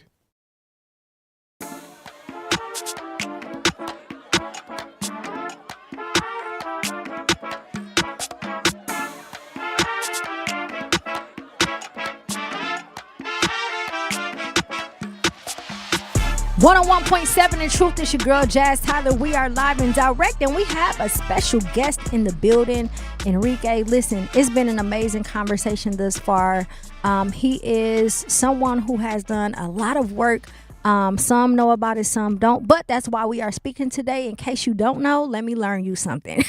As we're talking about this music app, right? One of the things that I know, firsthand when it comes to building something is sometimes it's extremely difficult to not want to give up. So while you were building this app and while you were reaching out to multiple artists, What was that key moment that said, you know what, I don't know if I want to do this anymore? And once you determined that you did, how did you come back from that fear? Yeah, I mean, I think most of the fear was honestly up until like launch, like up until we had our first release out in the market. I mean, it's a roller coaster, right? Because like I say that now, and then after I say that, I'm like, actually, the hardest part wasn't even launching. The hardest part was like doing it again, and then doing it again, and then doing it again. Chasing the last success. Yeah, and then the expectation is like when you go to like if you go to a restaurant and you have an incredible experience, or like the food was really good, you're expecting that person's going to want to come back if they had a good time, and they better have a better experience the next time. Absolutely. And then a better experience the next time. So like the bar has to keep going higher. And I mean, yeah, the first 2 years were incredibly difficult, especially like launching something that like I had never built anything in tech before, having to learn the language, having to learn, coding and code. I mean, all the things, right? Luckily, I was able to build a great team. And I was able to raise capital that like helped us, get to that point. But even that was a journey, right? Like my parents don't come from money. Like it wasn't like I could call an uncle and be like, hey, can I get some money to do this thing? So you did funding rounds? Yeah. So we've raised today we've raised $15 million in total venture capital. Wow. And our initial raise, like our initial like build, we raised $100,000, and we did that with Generator. And what's really interesting is like Generator is, they're a Milwaukee-based company. They operate now globally, and they essentially are a venture firm that invests in ideas, and they're investing in people, right? Yeah. So that was something that I had never heard of before. I didn't know what venture capital was until I started working at the venture fund, and it was one of those things that like, historically you hear about people being entrepreneurs in your family, but it's like they went and secured a loan or they saved up a bunch of money. Yeah. And next thing you know, there's this new category that I had never heard of before where like someone will literally give you money for ideas, and it's not a loan. Yeah. They're essentially paying for equity with this goal that this idea will become something bigger, and they get their return on investment. So absolutely. Yeah, we raised $15 million. We did our Series A at the end of last year, and yeah, I mean it's primarily difficult to even like explain, because I also understand that it was a privilege that I had, and like I'll talk to other founders of color, and they'll be like, man, like I can't even raise $1 million, right? And I had I have to call it what it is. It was a privilege that I worked for a venture fund that hired me to do music stuff. Yeah. And in return, I learned everything that they were doing. I learned how to speak the language, but in return, there was also trust. So I still spend a good amount of my time primarily working with Black and brown founders and, helping make introductions and helping them raise capital, because it's like less than 1% of venture capital goes to founders of color. Yeah. So I think for me, it is very mission driven in that sense. But yeah, I mean, it's difficult. Even then, like you hear the number of like, oh, I raised $15 million. Well, on paper, that looks great. Yeah. But when you do the compare numbers. that against like, a company like Spotify had raised $80 million before they even launched out of beta. So, there is a lot of capital that's required to build these products that everyday people need to use. So, the most difficult part is we have to do 10 times more with 10 times less. That's a fact, but we will make a way. I do understand. I want to kind of touch on that a little bit.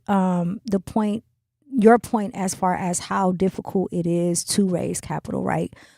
So we were talking earlier, and I was mentioning Impressive Event Solutions, which is an app that was created by Steve Schaff and Darius Miles. And the purpose of it is to assist promoters with data so that they can obtain the sponsorships and everything else. And they brought me on board for strategic partnerships. And we've been doing this Steve started it about 10 years ago. I've been on board for about the past 4 years.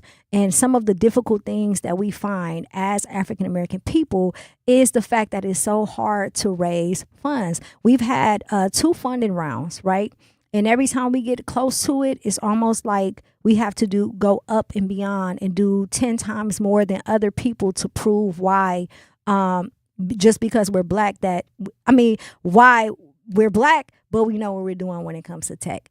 Do you have any advice for people who may have an interest in tech or want to build an app when it comes to raising funds, the funding round, and reaching out to venture capitalists? Yeah, I mean, I think one, like, start with accelerators. There's an incredible program. There's a number of incredible programs in Milwaukee. One of them is the Northwestern Mutual Black Accelerator Program. So that's primarily focused like for Black founders that are interested in getting capital. Got you. Generator, and again, this is just like a shameless plug. I make the joke that I still work there, even though I haven't been there for a long time. Permanent seat. Literally. But no, like, Generator does a lot of like work in this space, primarily like when we think about Milwaukee. And again, they're global to this point, but they offer different programming, like entry-level programs like a G-Beta, which is, I believe, is a 6-week program where they don't give you any money and they don't take any equity, but they introduce you to investors and give you resources to build a company. And then, of course, that could funnel into their investment accelerators where they actually invest. Those end up being like free resources that are good starting points because ultimately there's capital out there for every vertical. It just requires proximity. Yes, the power of proximity. Yeah, and unfortunately, we as people of color, we don't have access to that luxury. Yeah. So that requires you to also be like, you have to make yourself impossible to ignore. Yeah, absolutely. A place where I got a lot of success from in my fundraising journey was LinkedIn. Okay. So I spent a lot of time on LinkedIn, and you have to get through the cringe part of like posting. So I started posting 2 or 3 times a week. I would go on there and look for people I wanted to meet. Yeah. It was whether industry or investors, or I would look for industry folks who had investors in their network, and I would just shoot them a connection request and message them and just like, hey, I would love to have a conversation and walk you through what I'm building. Yeah. Or just engage with their content. And if you aren't familiar with LinkedIn, it's essentially a professional social platform. Yeah, it's like an online resume almost. Yeah, a lot of people go there to look for jobs, but now it's definitely grown beyond that, and that's really where investors are today. Got you. Your traditional venture capitalist is on LinkedIn, and that's where they're sourcing their deals and building those relationships. Yeah. It is a bit like you're shooting into like the ether and hoping something sticks, but like if you're truly determined, it's great to like find people that can be interested. I think the other part too where I've seen success is I started reaching out to other founders that I felt like aligned with my background. Got you. But honestly, remove those pieces. If you build a product that people want to use and you're getting traction, the investors will come to you. I think some of the difficult part about being a Black-owned tech company is trust from our own people, the Black and brown community, right? It's like, especially if you know them, it's like, why should I do this? Because I know what I'm talking about. We are qualified. We went to business school. We did all of these things, and sometimes it still don't seem like it's enough. But one thing is for sure, 2 things for certain. As long as you bet on yourself, something's going to happen eventually. Yep. Something's going to happen. So how do you get the youth involved, or how can we get the youth involved? And the reason why I say that is because there are our generation, I feel like, is producing more artists, right? They're coming out left and right, not just nationally, but Milwaukee. And a lot of them don't understand the business side of things. A lot of them don't understand what it means to upload their music to certain platforms, the numbers, all of the above. So how can we get them on board as far as the tech side of things so that they can be successful? Yeah, it's so hard not to fall into the category of saying things like education, right? Like when people ask questions like that, and then right before I say it, I'm like, oh, I'm probably just saying that because someone told me that. I think what it comes down to is we need to create space for, one, for the youth to at least be able to like experiment in the things that they're interested in. I think I feel like I had the luxury even in my childhood where like my parents didn't have much, but they gave me the freedom to like try to figure things out. And I think it really starts there, right? I think, really getting a sense of, you know, when I have young artists come up to me and ask me like, hey, what would it take for me to get to X place in my career? I start asking them questions around like, well, what is it that interests you in getting to that place? Yeah. Because there actually might be other avenues, right? Like it's not just the artist. You know, right now we power one of the bigger campaigns that we've been running this year is for the J. Cole tour or the J. Cole album, who is currently touring. And I went to go see the show in Miami last week, and it was crazy because I got it was the first time for me to like really experience the production of the full tour, and we're talking about hundreds of people that are essentially powering this event that's going to happen globally for the next year. And there's only one artist on stage. Yep. But there's so many other opportunities, and I never say that to like try to discourage an artist from not becoming an artist, but more often than not, before that artist became the artist that they are on stage, they were doing other things. That's right. That helped them better understand what it was that they were getting themselves into. So I think a good starting point is like, cool, you want to be an artist? Amazing. Let's teach you how to be an audio engineer. Yep. Let's teach you how to be an administrator. And you know, how do you administer your music with the PROs and licensing? You should probably take a graphic design course because you're going to need artwork. So there's a lot of different pieces that I think if we really push, you know, the youth to think about this beyond just like doing music, just do music. We're kind of not setting them up for success because the truth is it's a very difficult industry to get into. It's very difficult to be successful in it. But if you learn some of those additional skills, it's so much easier to land a role, especially now with the age of AI. Like, you know, you don't need to do 4 years of graphic design school to become a graphic designer. All you have to do is learn how to control AI. We have Enrique in the building. We are talking about the accelerator program, about the app, technology, all of the above. We got to go to break. Do not touch that dial. It's your girl, Jazz Tyler. My mom has decided to learn to paint, and she's good. My dad's now into creative cuisine, and I've already put on 6 pounds. Learning new things comes with age. My mom, she started forgetting my name and what we're talking about. Forgetting well-known things doesn't. Memory loss may be a sign of Alzheimer's disease. Early detection gives you and your loved one time to plan for the future. Learn the warning signs of Alzheimer's at 10signs.org. Brought to you by the Alzheimer's Association and the Ad Council. The possibility of lung cancer can be pretty scary, especially if you're one of approximately 8 million current or former smokers at high risk. That's why SaveByTheScan.org wants you to know that now there's a breakthrough low-dose CT scan that can detect lung cancer early, and it only takes 60 seconds. You stop smoking, now start screening. For an easy quiz to see if you're eligible, visit SaveByTheScan.org. It could save your life. SaveByTheScan.org is brought to you by the American Lung Association's Lung Force Initiative and the Ad Council. Reading aloud to children sharpens their listening skills, expands their vocabularies, and nurtures a lifelong love of reading. That's why Reading is Fundamental, the nation's leading children's literacy nonprofit, offers free monthly read-alouds by popular authors through its Rally to Read program. Visit rallytoread.org to watch the read-alouds and discover exciting reading activities for school and home. Visit rallytoread.org today. We asked parents who adopted teens to share their journey. When I met both of them, it was like my missing pieces were found. Like it was just like an instant, these are my kids. If you're considering adopting a teen, just do it. Kids need families. I don't care the age, everybody deserves a family. Learn about adopting a teen from foster care. Visit adoptuskids.org to learn more. A message brought to you by Adopt US Kids, the U.S. Department of Health and Human Services, and the Ad Council. Not completing high school is more of a social thing than it was an academic thing. Even though all these years have passed, I still had that longing to have my diploma. At age 30, Carissa finished her high school diploma. If you're even considering getting your high school diploma, you can do it.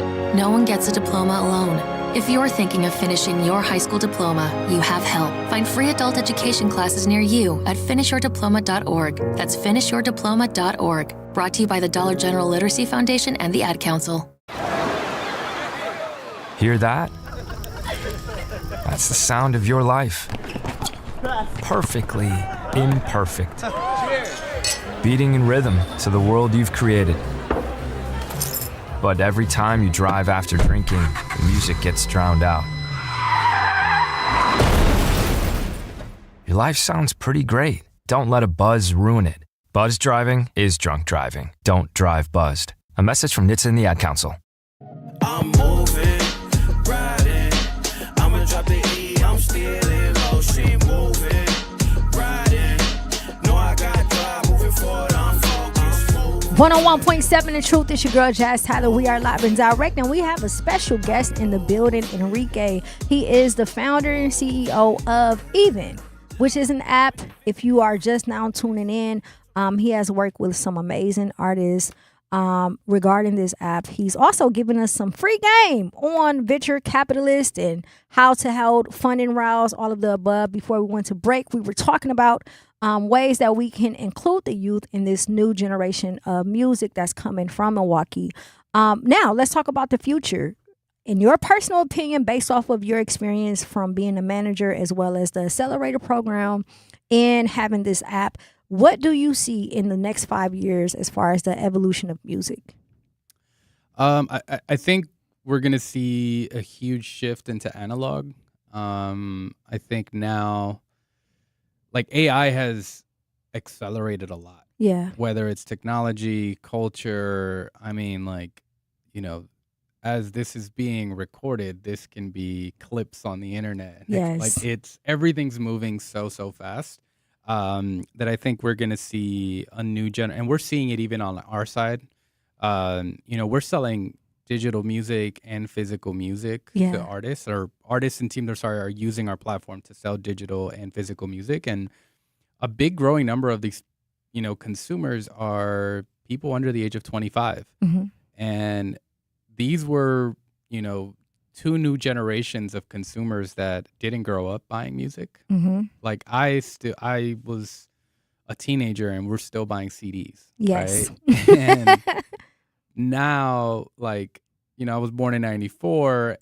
A lot of these kids that were born in the 2000s, like, they didn't have that same type of proximity, but like to them, it's exciting to go to a record store and buy physical media again. So I think we're going to see a big like return of physical and analog. And it's going to be mostly due to the fatigue of AI. Yes. People are losing their jobs every day because of AI. Yeah. So there is going to be, I think, a general resistance from just everyday people that are going to say, hey, look, I want to own the things that I have. Absolutely. So, and that's the beauty of it. I remember here in this very building going to Sam Goody to purchase CDs, right? Or going to Discman on Fond du Lac. And it was something about, as you mentioned, the experience of walking in. They used to have booths where you can just listen in the store to a preview of the music before it comes out. But to your point, if you ever is locked out of your iCloud or lose your phone, sometimes it can be difficult to obtain these things again. Yeah. And I also think people just want to disconnect too. Yeah, like, absolutely. The amount of friends that I have that, don't have social media anymore. Yeah. They're just like, I don't want to be a part of it. I think the same way that people are like subscription fatigue. Like, I don't need 10 different subscriptions to 10 different things. Like, I just want to own and listen to what I own. And, I think that's going to be one of the big shifts. I think the other thing to the other side of it is making music is becoming more and more accessible. Mm-hmm. And being discovered is also becoming more and more accessible. Yes. The gatekeepers are, being removed every single day. Yeah. The algorithm can't be controlled really. It's really open. So I think being able to make music, the fact that like, when I was coming up, you needed all this equipment to like record a song, and now you can like literally record something on your phone and it sounds studio quality that you can distribute out to the world. Yep. I think that's a big opportunity, and it's really about accessibility. Absolutely. So with you understanding how difficult it can be for Black and brown people such as ourselves to enter into spaces like tech, what advice do you have for those who are listening who may want to but are fearful that they'll be rejected or that they won't be successful in this lane? I think that's the only possibility that you can assume will happen, failing, right? Like you have to have, if you're going to embark in anything like that's entrepreneur driven, you have to be okay with the fact that this might fail. Yeah. And I actually think that like that ends up being the thing that holds most people back when they decide to do it, and also people who never decide to do it is mostly driven by them not being realistic that they might fail. Yeah. Because I think if you keep that mentality, like if you build something and you're working towards something and it's not working, but you don't want to accept the fact that it's not working, Yeah. you're only prolonging the pain. Absolutely. Instead of saying, hey, you know what, going into this, I knew that this might fail and now it's not working right now. So it's time to pivot. Yeah. What's the next thing? And what's the next thing? Right.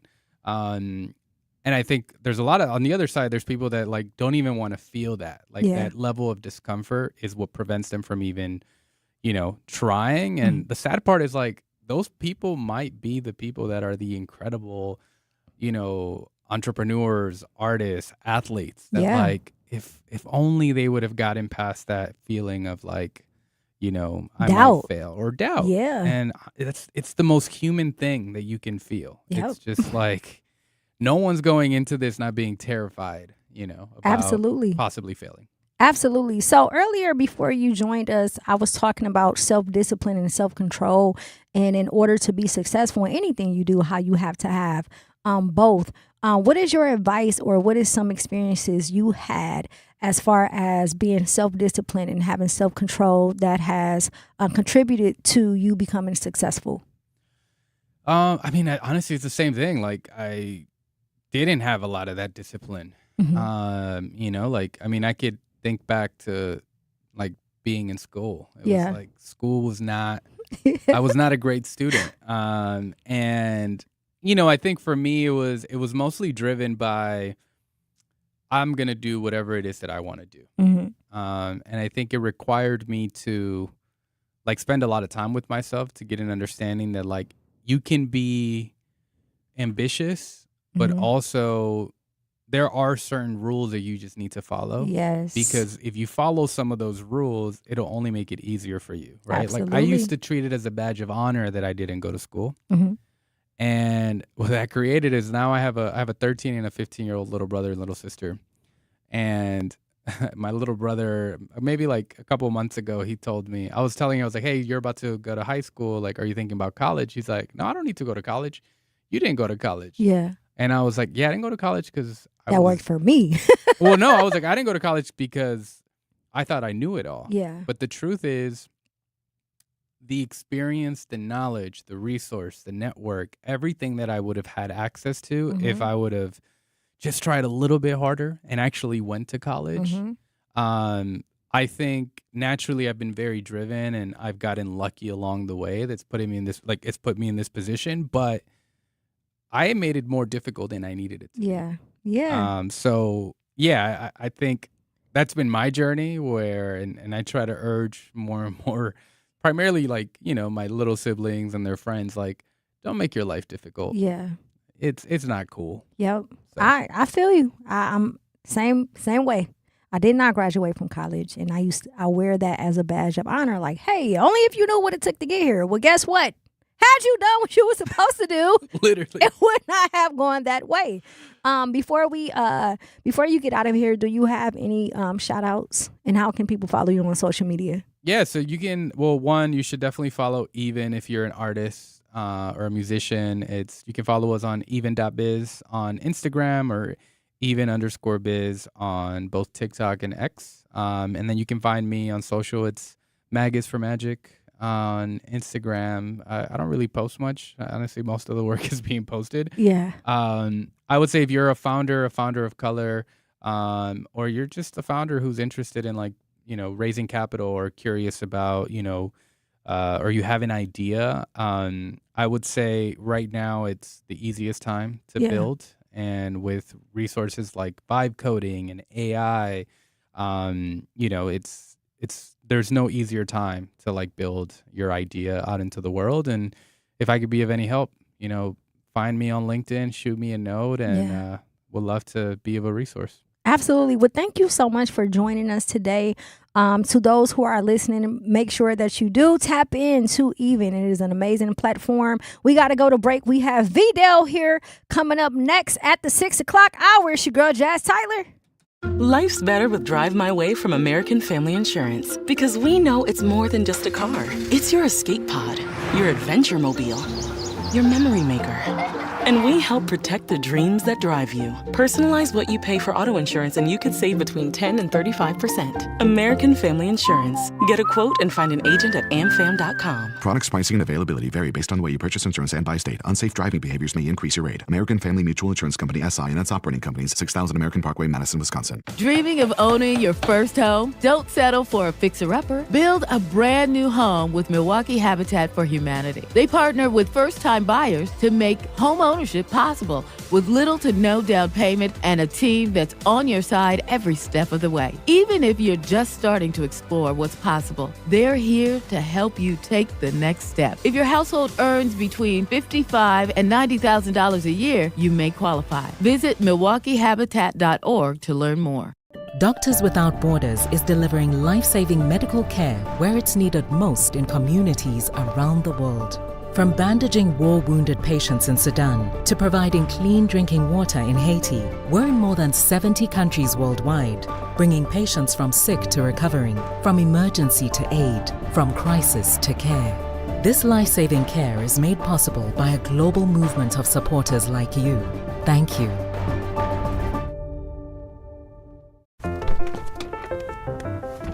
Mommy, can I sit in the front seat just this one time? Please, please, please. No, not yet. But why? Because I love you, and you're just not ready yet. Now, get in the back so I can get you in your car seat, please. Putting your kids in the right seat for their age and size is an act of love. Check that your kids are in the right seat at NHTSA.gov/the right seat. Love protects. A message from NHTSA and the Ad Council. Wherever there's a need in our communities, there's a united way. Improving lives so everyone can thrive. Where more people can gain access to healthcare and nutritious food for their tables. Where more community members can benefit from financial education and get connected to local resources for housing support. And where children are given more chances to reach their full potential. Community is where we find our strength and where we share our hope. United is the way. Visit unitedway.org. In sitcoms, when someone has a problem, they just blurt it out and move on. Well, I lost my job and my parakeet is missing. How was your day? But the real world is different. Managing life's challenges can be overwhelming. So, what do? We get support. The Huntsman Mental Health Institute and the Ad Council have mental health resources available for you at loveyourmindtoday.org. That's loveyourmindtoday.org. See how much further you can go when you take care of your mental health. Milwaukee Black Talk lives here on 101.7 FM and 1510 AM, W269DL Milwaukee, and WGKB Waukesha. Babes, what are you doing? What? I'm just mowing the lawn. No, it's blazing hot and dry out here. Don't you remember? Smokey Bear says, avoid using power equipment when it's windy or dry. Where'd you learn this? Oh, it's on SmokeyBear.com with many other wildfire prevention tips. Right. Thanks, honey bear. 'Cause remember, only you can prevent wildfires. Brought to you by the USDA Forest Service, your state forester, and the Ad Council.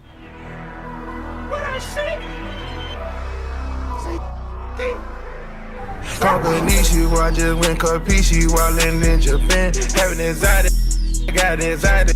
Behind the man, I got love for them, it ain't no trolling, them can't go for bait. Having Pluto problems, me don't do no problem having cake. I'm gon' dump on them, gon' be a domino, won't get my cut. Ain't seeing me, ain't gon' pee on me, you stupid. Having Twitter, don't have no fuel. I have my way, back in the baddest one. 101.7 in Truth, it's your girl Jazz Tyler. We are live and direct, and we have another special guest in the building, Mr. Vidal Hill. Thank you so much for joining us today. You guys know him from Giselle Art Studio. I know him from East, not just east side of the building. But he's also a former classmate of mine as well, and I have watched him throughout his entire career and his journey. And I'm extremely proud of you and happy that you are joining us today. And we're going to talk about healing through art. Tonight's final conversation is one many people need. How can art help heal trauma? Can creativity save lives, as well as assist with a form of expression? For those who are not aware of who you are, can you give us a background on who is Vidal outside of the art studio, and how did you become the person you are today? Especially based on what other people told me about how I talk. But, born and raised here, Milwaukee, Wisconsin, Buffalo, Meineke. Yeah, yes, indeed. Moved around quite a bit, south side, north side, east side. So for me, I'm just a product of my environment, and I had a different mindset growing up that I wanted to do something about the problems I had for other people. Yes. When I was young, I already knew I wanted to be different than what I've seen as a result of the background I've been in. So I'm just an artist that is a reflection of my experience, a reflection of my trauma, a reflection of my good deeds. Yeah. And for me, it's all about making sure young people don't have to step on the mines you already discovered. Yes. Absolutely. Speaking of young people, you had an amazing event with the Brewers, and I got a chance to go with you all. We created some cool sneakers and shirts with some of the Brewers players. It was amazing, and I've seen the impact you had with the art camps, all of the above. And again, just coming from the environment that you come from, how were you able to maintain your sanity and turn whatever it is you went through into art? Like, at what age did you realize, hey, I have a gift, and this is the gift that is going to help me stay sane? Oh, man. I just look at all the pain as tools on my utility belt, like Batman. Yes.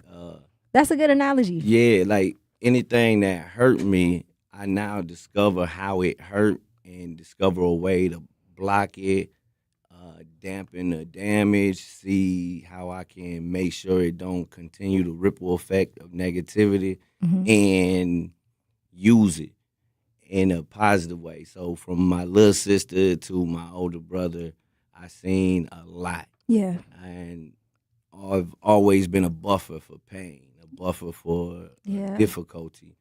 And that's how I'm converting it. I convert a negative to a positive, so you don't even get to see the metrics of it because you don't know what you stopped. Yes. Like, you don't get to see who little buddy didn't knock over. Yeah. You don't get to see who car they didn't break into because they was in my class. You don't get to see who made the decision to be a father to their child or have their child. Absolutely. Because they felt prepared for the world that they existed in. So the way art does that, and it did it for me, was not just escapism.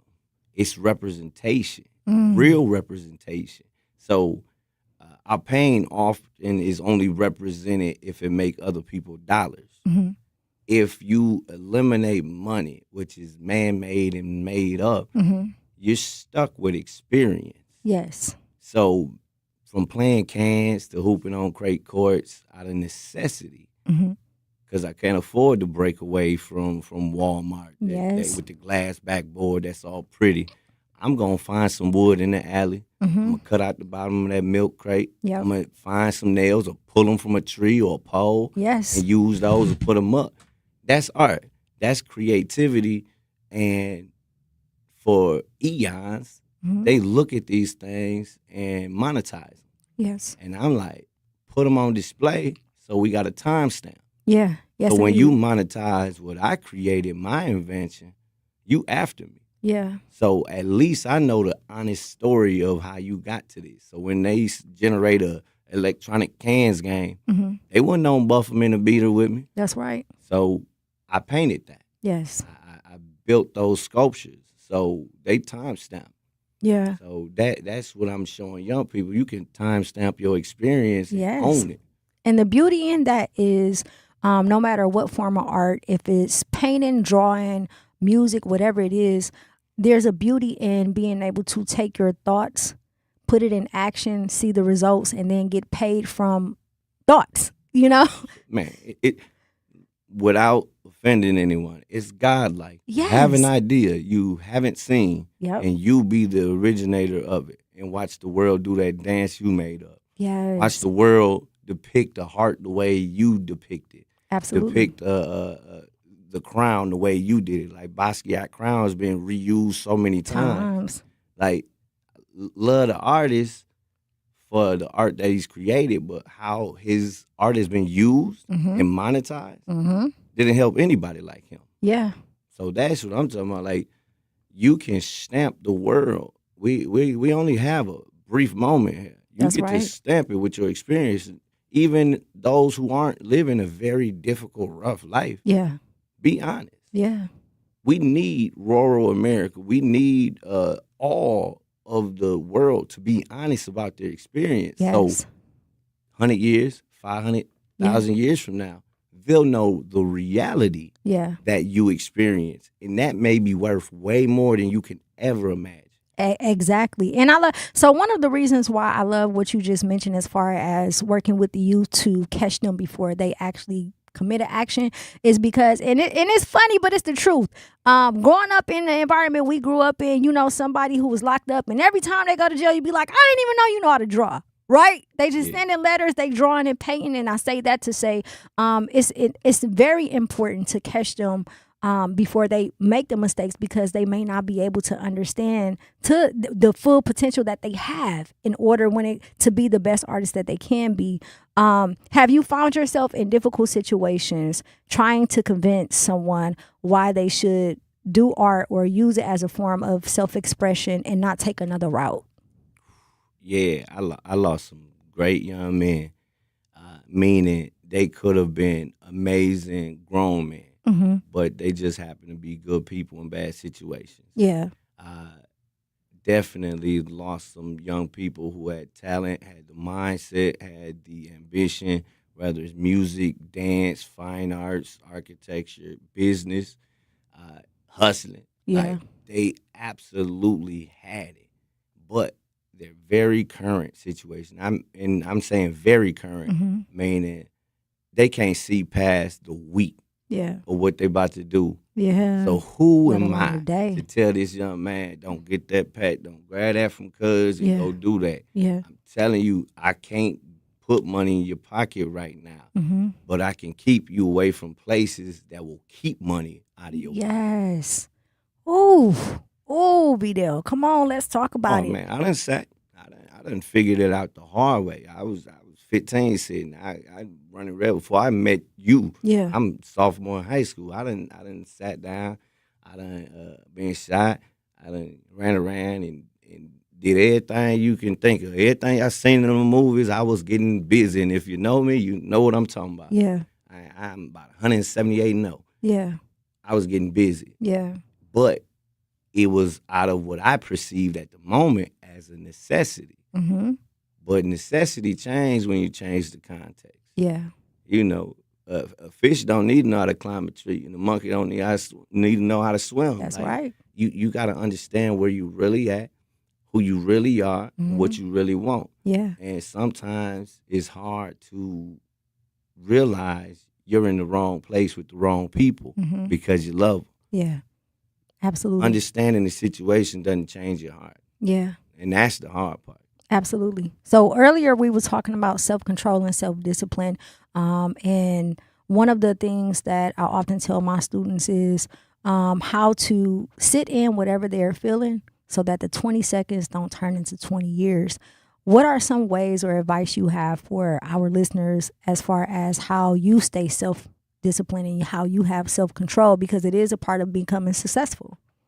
Yeah, I think the main way is thinking about the snowball effect. If I do this, I may have to react this way and this way and this way.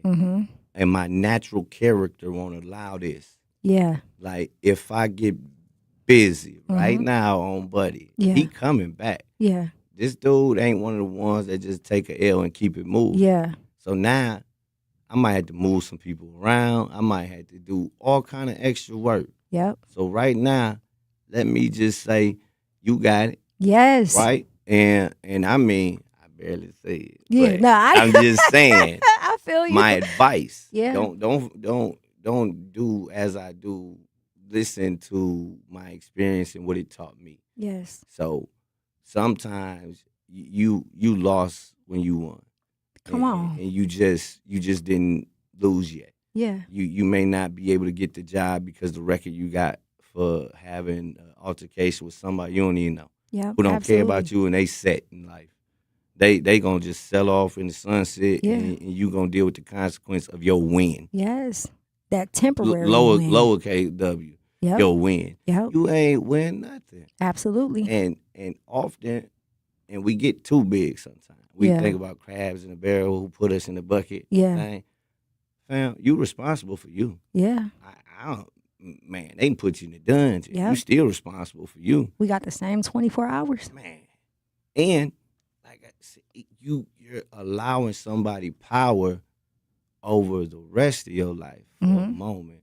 And even I, like, and many people still got to work on that. Yeah. But you don't have to be reacting like you're a product of your environment to be a product of your environment. Yeah. You could be an example of a positive gem created by the struggle, not the coal and the dirt and the grit that come from it. You ain't gotta look through it, look like and act like everything you've been through. Yeah. Because you might meet the shiniest person you ever met. And underneath that is it's a mess. What Pop say on Friday?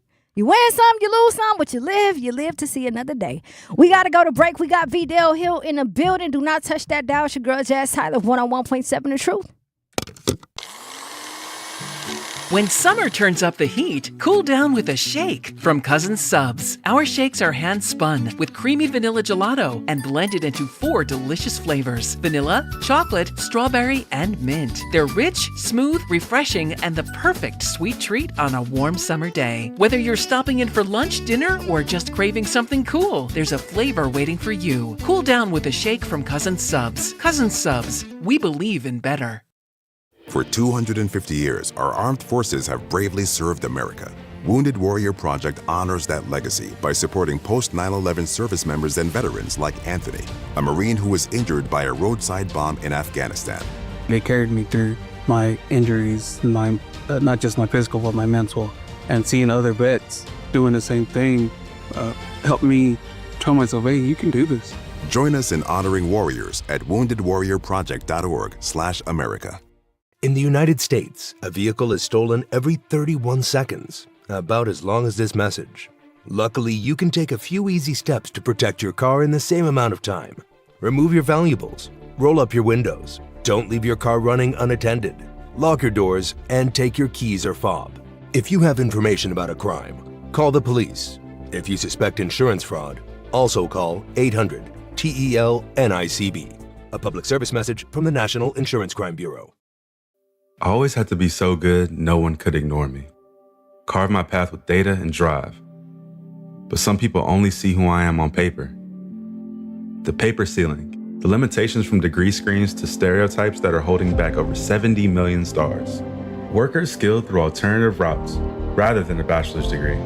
It's time for skills to speak for themselves. Find resources for breaking through barriers at tearthepaperceiling.org. Brought to you by Opportunity at Work and the Ad Council. I'm Chris Jakovic. I served in the United States Air Force and I deployed 3 times. So in 2017, I was serving as an Air Force First Sergeant. Our motto in that role is my job is people, everyone is my business. But unfortunately in that year, I would lose my own brother, Lance Corporal Adam Jakovic, to suicide. The majority of veteran suicides are from guns. I store my weapons securely, not only for myself, but for my family. Store all your guns securely.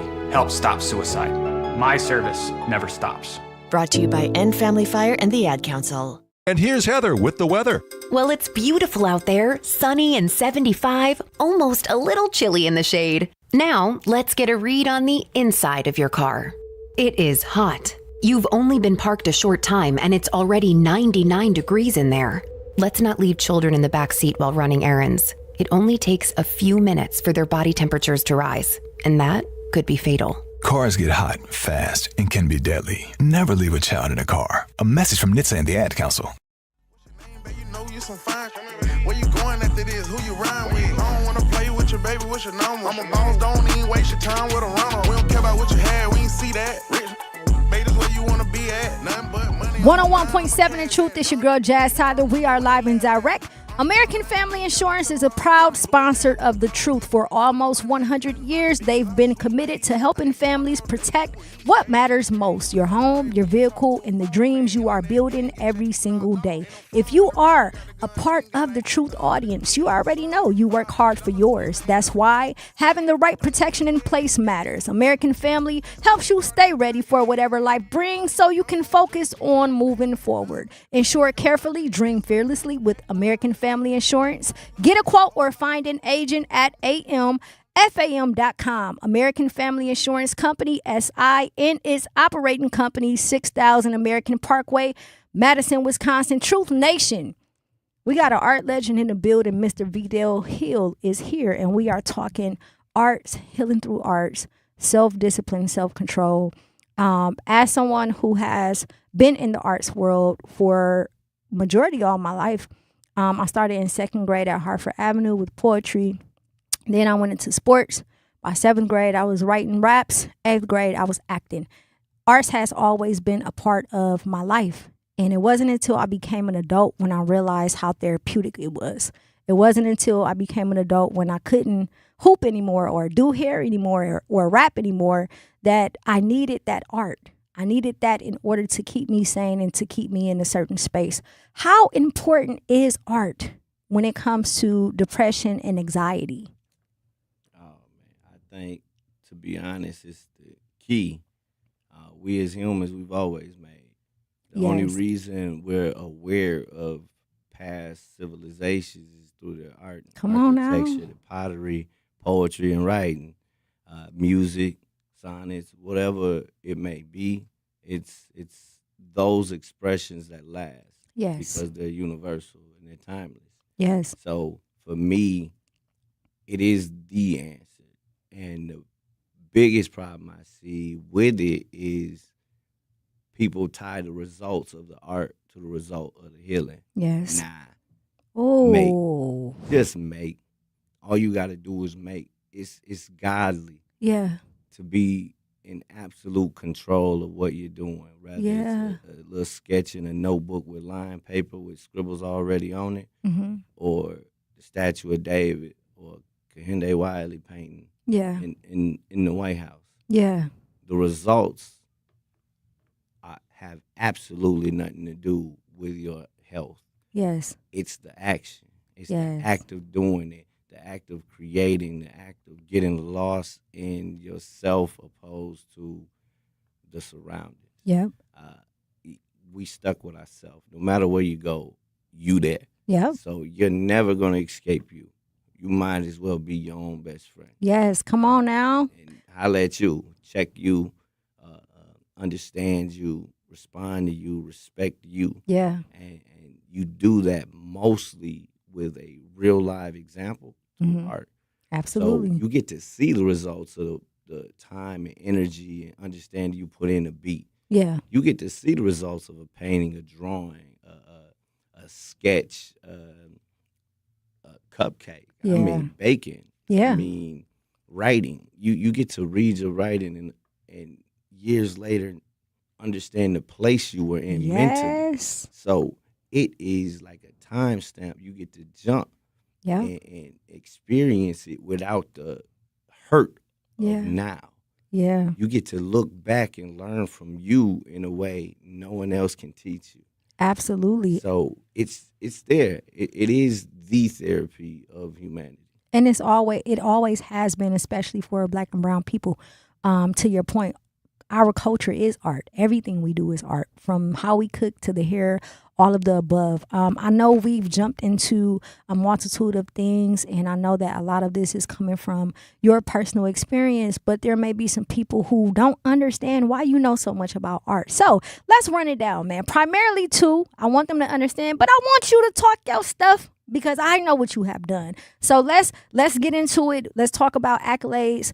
some of the things you have worked on, how long you've been doing it, and so on and so on. I've been an artist since birth. I've been calling myself an artist since probably around like middle school. Yeah.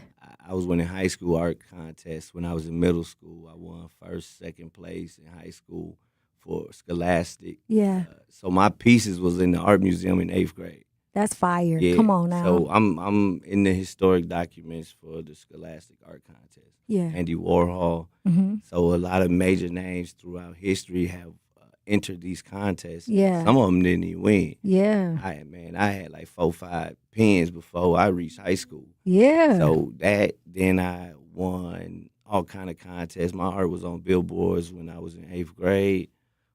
Like Don't Smoke, Don't Drink contests. We was at Centennial Hall. I got a bike, like 500 from Mayfair. Yeah, So yeah. that was an accolade to me Yeah. at that time. Then I started showing like big time in high school. And then once I seen it was a lucrative career move, college. Yeah. I went to Milwaukee Institute of Art and Design, put myself in it, got Yeah. myself out it. Yeah. Man, had a baby while I was there and still did my thing, Yeah. graduated with honors, and I am now a professor there at adjunct. I Come teach on now. painting, sculpture, and business. Yeah. Senior level and 200 level, so sophomore level. I've shown in Milwaukee Art Museum. I guess instruct at Berkeley, at Yeah. UC Berkeley. Come on. With Walter Hood. Yeah.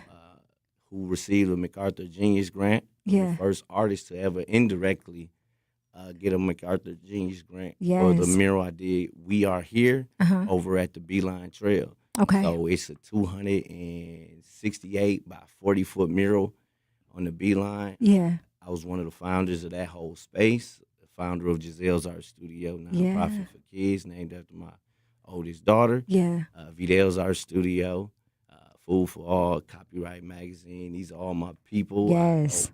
I help, them build their dreams, and I claim them as accolades because they're my people. Yeah. Also showing in museums and galleries all across the country. Art Basel multiple times. Duce and Adidas shows. Did work for Pharrell in the Human Race collection he did. Worked with the Bucks. I was the first artist commissioned to do a piece for the Pfizer. Yeah. So I have a couple pieces in there. Like you said, AmFam Field, I brought kids out one-on-one. We on the field in the grass, touching the grass with the players. Yeah. So Yep. I bring experience Yeah. to young people. So while I'm talking about me, Mhm. it's still that torch got to be there. You got to exactly. It's your thing, man. You got to, if you ain't teaching somebody from what you got, you're just hoarding knowledge. Yep.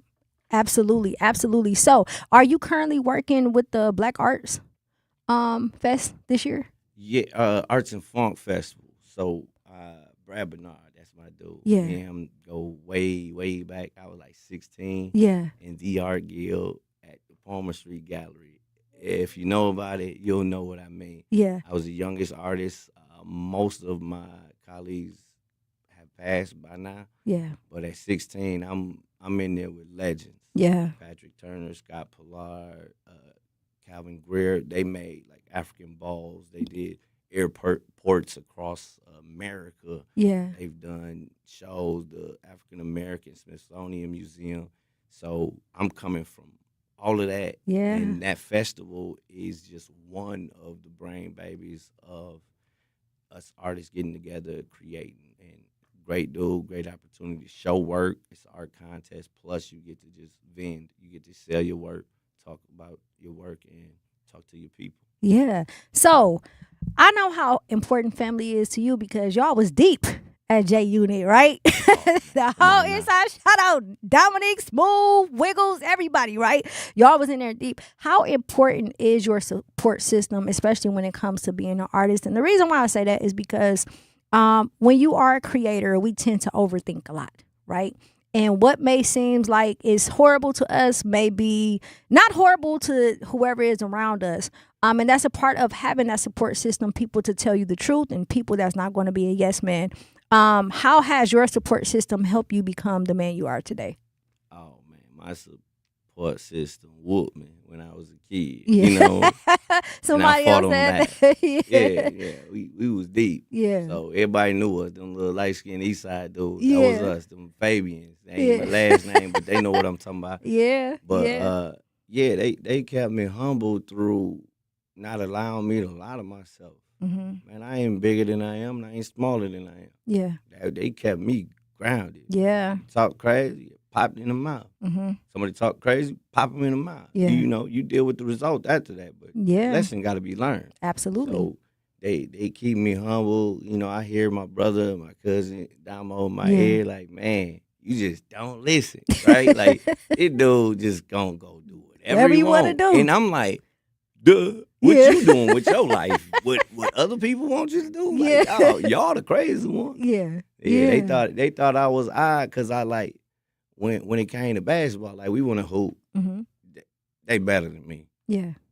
Guess what? I'm making the court though. Yeah. So I got a little power in this situation. Yeah. I'm gonna cut the bottom out the milk crate. Yeah. I'm gonna do the backboard, but I want to paint the lines though. I'm trying to make it look like glass. I'm painting the wood to look like it's reflective or whatever. Yeah. So like they kept me humble because it was our reality that I was using. Mm-hmm. So they kept me humble by the simple fact I don't own what I'm depicting. I'm just one of the people experiencing it. Yeah. And that's what I know.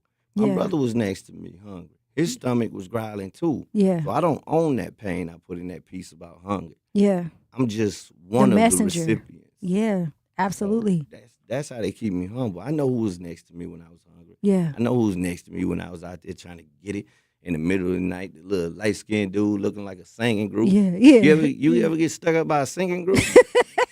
Right? Like, come on now. They kept me humble because, you know, they going to joke about where I mess up. But they going to joke about when I do it right, too. Absolutely. So that's how I kept it humble. And I just got honest people around me that they don't benefit from my failure. Come on now. Come on. I think we have too many people around us that benefit from our failures. It's so important to have those, that support system that can help you become whoever it is that God intended you to be. We got to go to break to pay some bills. Do not touch that dial. We got an art legend, Vidal Hill, in the building. Jazz Tyler, 101.7 The Truth. Babes, what are you doing? What? I'm just mowing the lawn. No, it's blazing hot and dry out here. Don't you remember? Smokey Bear says. Avoid using power equipment when it's windy or dry. Where'd you learn this? Oh, it's on SmokeyBear.com with many other wildfire prevention tips. Right. Thanks, honey bear. Because remember, only you can prevent wildfires. Brought to you by the USDA Forest Service, your state forester, and the Ad Council. When a warrior faces adversity, he fights through it. He finds a way. Freedom isn't free. Rolling strong. Belief. Believe you can, and you will. Wheelchairs for Warriors provides mobility solutions to veterans and first responders injured in the line of duty. Join the mission and visit wheelchairsforwarriors.org. Here's the deal. We gotta set ourselves up. See, retirement is the long game. We gotta make moves and make them early. Set up goals. Don't worry about a setback. Just save up and stack up to reach them. Let's put ourselves in the right position. Pre-game to greater things. Start building your retirement plan at thisispretirement.org. Brought to you by AARP and the Ad Council. For 75 years, the Muscular Dystrophy Association's voices have thundered through the halls of Congress. For 75 years, we've willed the impossible into existence. For 75 years, the MDA community has pushed the science, shifted the narrative, and established the field of neuromuscular medicine. And until that day when this is all a thing of the past, you couldn't stop us if you tried. Join us and celebrate 75 years of breakthroughs at MDA75.org. You can't buy a best friend. You can love them, walk them, pet them, and care for them, whether they want you to or not. You can take a picture or 50. You can fly to the moon, travel the world, or just stay in bed. You can't buy a best friend like that. but you can adopt one. There are millions of pets waiting for a best friend just like you. Help us save them all at bestfriends.org. Talking about guns with others might not always feel comfortable, but it could save a life. Here's a way to start a conversation. Your family is going over to your neighbor's home for dinner for the first time.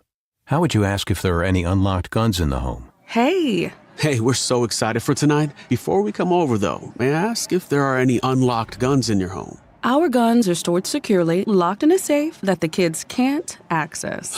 Awesome. Learn how to have the conversation at agreetoagree.org. Brought to you by the Ad Council.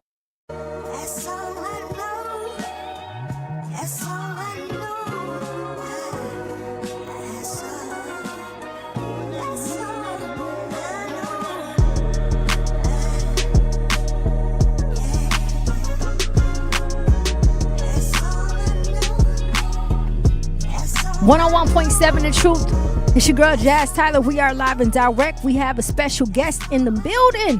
Mr. Vidal Hill is here. We are talking about art therapy and how he currently is healing our community with the art and the services that he provides.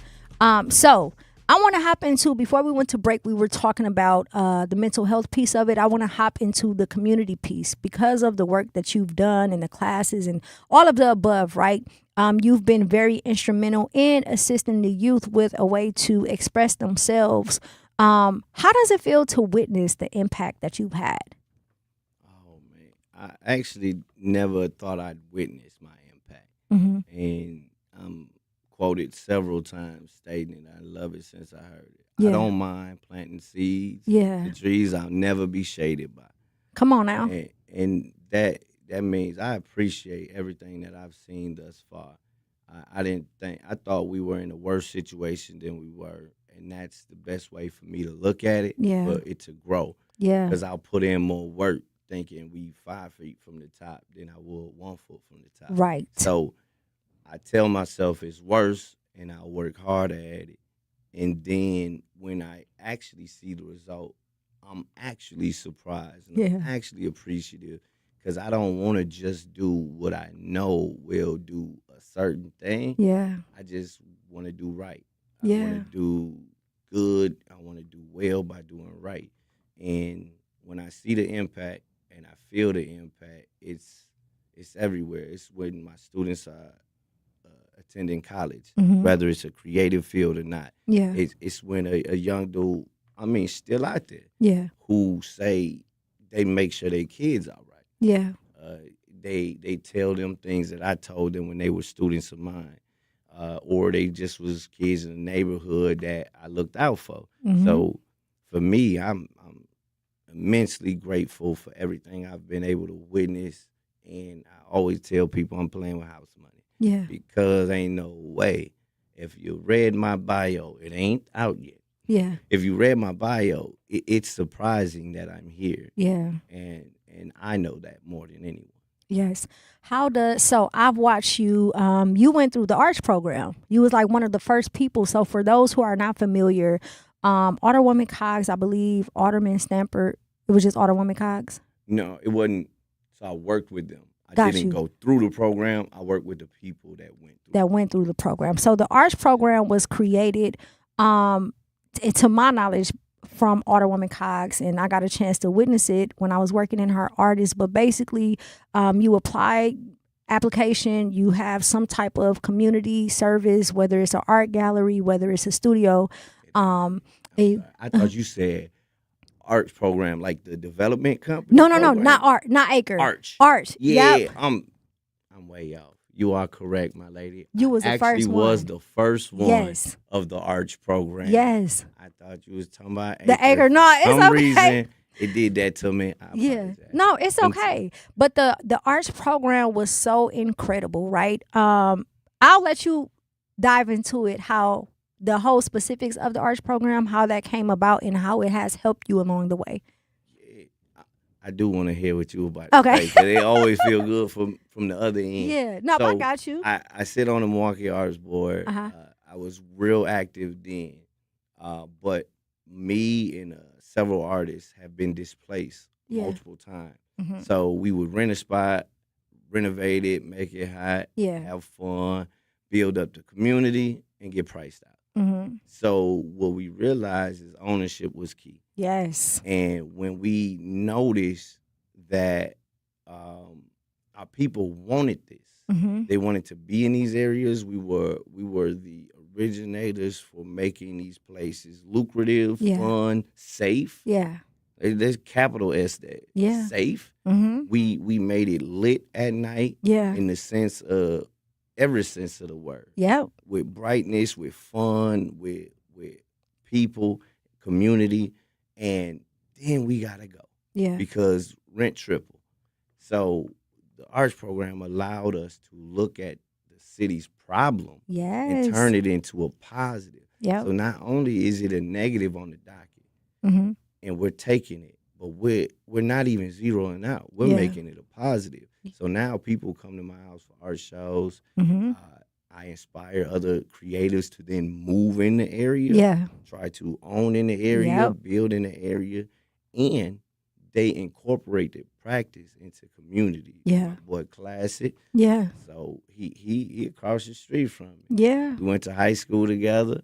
I remember him with the button downs, the braids, and the sacks. Yeah. That's my dude. Like he don't even know how much he might do. Like, he inspired me as a young man that was very serious about his craft. Yeah. When I found out he knew how to write and read music when I was in high school, I thought I was way behind. Yeah. Yeah. But I'm similar in the fine arts field. Mm-hmm. But I attract young people like myself and young families like ours to come to this area that we already made the culture for. Yes. Stay there. Yep. They can raise families there. They can own property there. Yes. And if things get rough, it's a longer process. Come on now. It's a long oh my gosh. I'm so glad you said that. You gotta work to get rid of me. No, for real. And you have so basically the program is still happening. A lot of people aren't familiar with it, but basically you apply, and then you obtain a list of city-owned properties. And you purchase a city-owned property for $1, and they will match you $25,000 to do rehab work, right? What happens is you own the property. The only thing you have to pay is $1, and then you rehab it. You own it, so you don't own a mortgage. You just own taxes, right? So that's the first benefit of having your own. And then you produce, so for example, you can have a commercial space where you have an art gallery or a music studio at the bottom. Live upstairs. You have to live up there for 5 years, but at the end of the day, it's promoting home ownership and entrepreneurship. And it is one of the greatest inventions to the city of Milwaukee, and the fact that I've seen how you benefited off of this program. You're close to where you grew up at. You're in the heart of Brownsville, which is the district of arts. And I really, really hope that people understand the importance of these programs that we have so that it can assist them with doing things that you have done.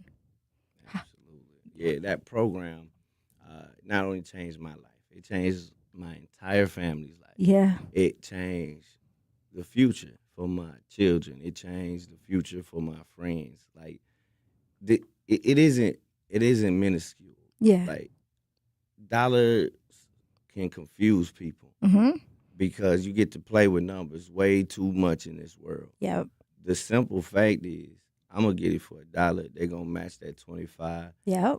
Forgivable loan. Yes. And all you pay is the work to actually get it done. Make it inhabitable, make it a business. And the thing was, when my partner Sarah Delighted, Kel Floyd Pruitt, now it's Lexi, so Lexi Person Copyright, Carisha Hill, Food for All. We all start to do our businesses, and we already were doing them, but now they had a home.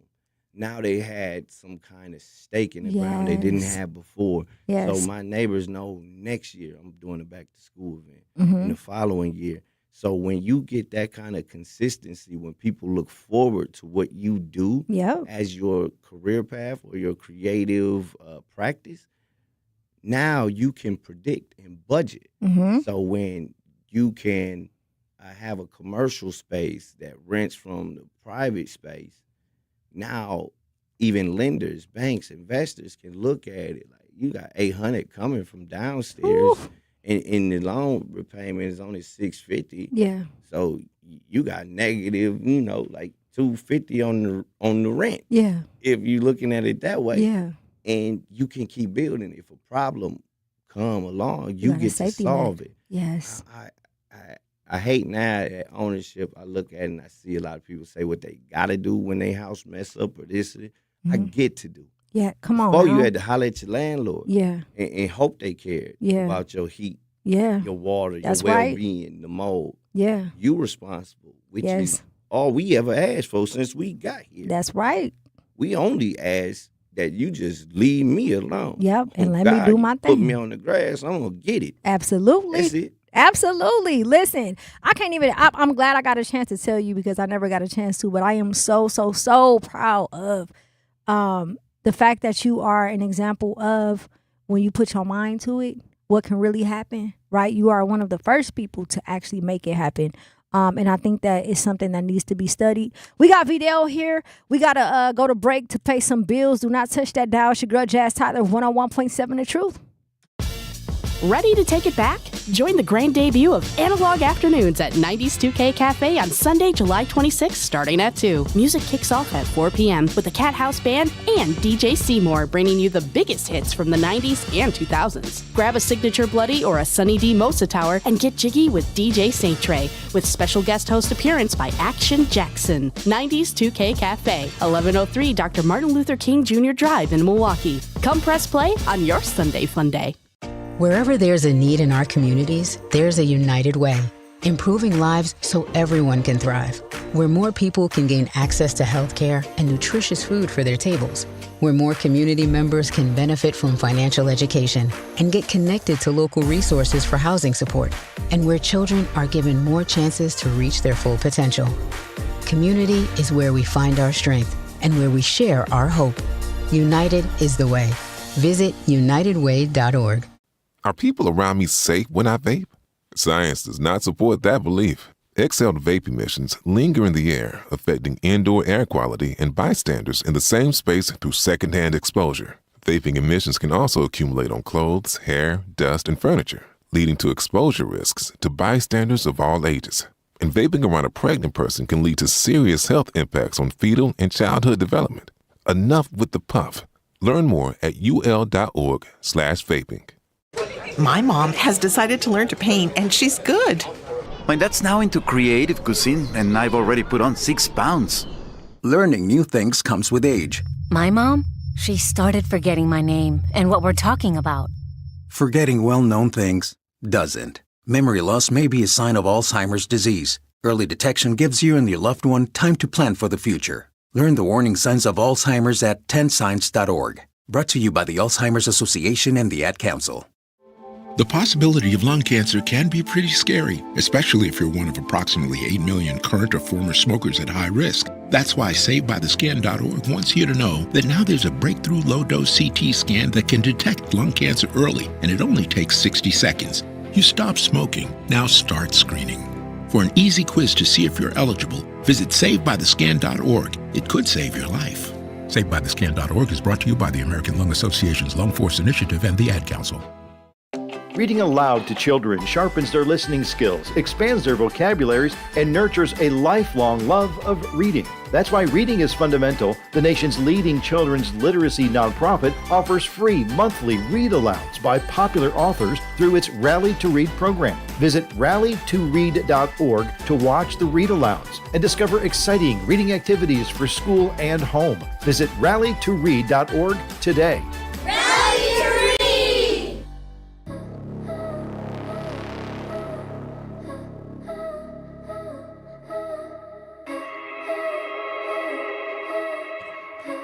101.7 The Truth. It's your girl, Jazz Tyler. We are live and direct, and we have an art legend in the building, Vidal Hill. East side of the building, baby. Listen, we had an incredible conversation today about art therapy, healing through art, some of the trials and tribulations, as well as you being one of the first person to complete the ARCH program, which is a city-owned program. Shout out to Alderwoman Cox. As we close out the last 10 minutes, I know the importance of youth when it comes to you. I know you are my fellow brother in this community when it comes to giving back and pouring into these children. I want to take these last 10 minutes to just kind of inspire and be impactful, right? We have a platform. We both know what we've been through, where we come from. And it's extremely important that we utilize our platforms to be fruitful, right? So I want you to dive into some advice for the youth as it pertains to self-expression, to where you have been, where you're going, and whatever it is that they need in order to be the best versions of themselves. Oh, man. I think one of the main things, and it just be all cliche all the time, is be you. Yeah. Like you're the only one who know what you like and don't like, what volume you like the TV at, where you want to see that. Yeah. So why should other people be dictating through emotion how you feel about what you do? Yeah. So for me, the first thing for you is be yourself, period. Mm-hmm. And then when it comes to influences, understand the power of it for your advantage. Pay attention to people. Like, I love people watching. Yeah. Humans is the wildest animal I ever met. I promise you. Man. But like when you realize that person wants to be your friend because this, and this, start adding it up. Yeah. Understand it. I'm not saying mistreat any individual that you may perceive as doing something with a motive or a motive that you didn't quite understand. Yeah. Everybody got some kind of motive or reason behind what they're doing. But for young people, they're so easily influenced by we don't do that. Yeah. And that, like, I draw in class all day and I wish somebody would. Yeah. What? Yep. Stop it. I don't care what you call me. We getting busy in the back if you don't keep calling me. Yeah. So and I stood on it. And that was something that was true to me. Win, lose, draw. I'm gonna be me. Absolutely. But you ain't gonna say Vidal was acting like them or that or that. The only thing that ever got me was being myself in a situation in too close proximity to my family. Yeah, absolutely. When I ain't started, but I'm gonna finish it. I'm guilty. Mm-hmm. But when it comes to the day-to-day, young people need to understand that they're enough. Yeah. What they are and who they are is absolutely correct. Yeah.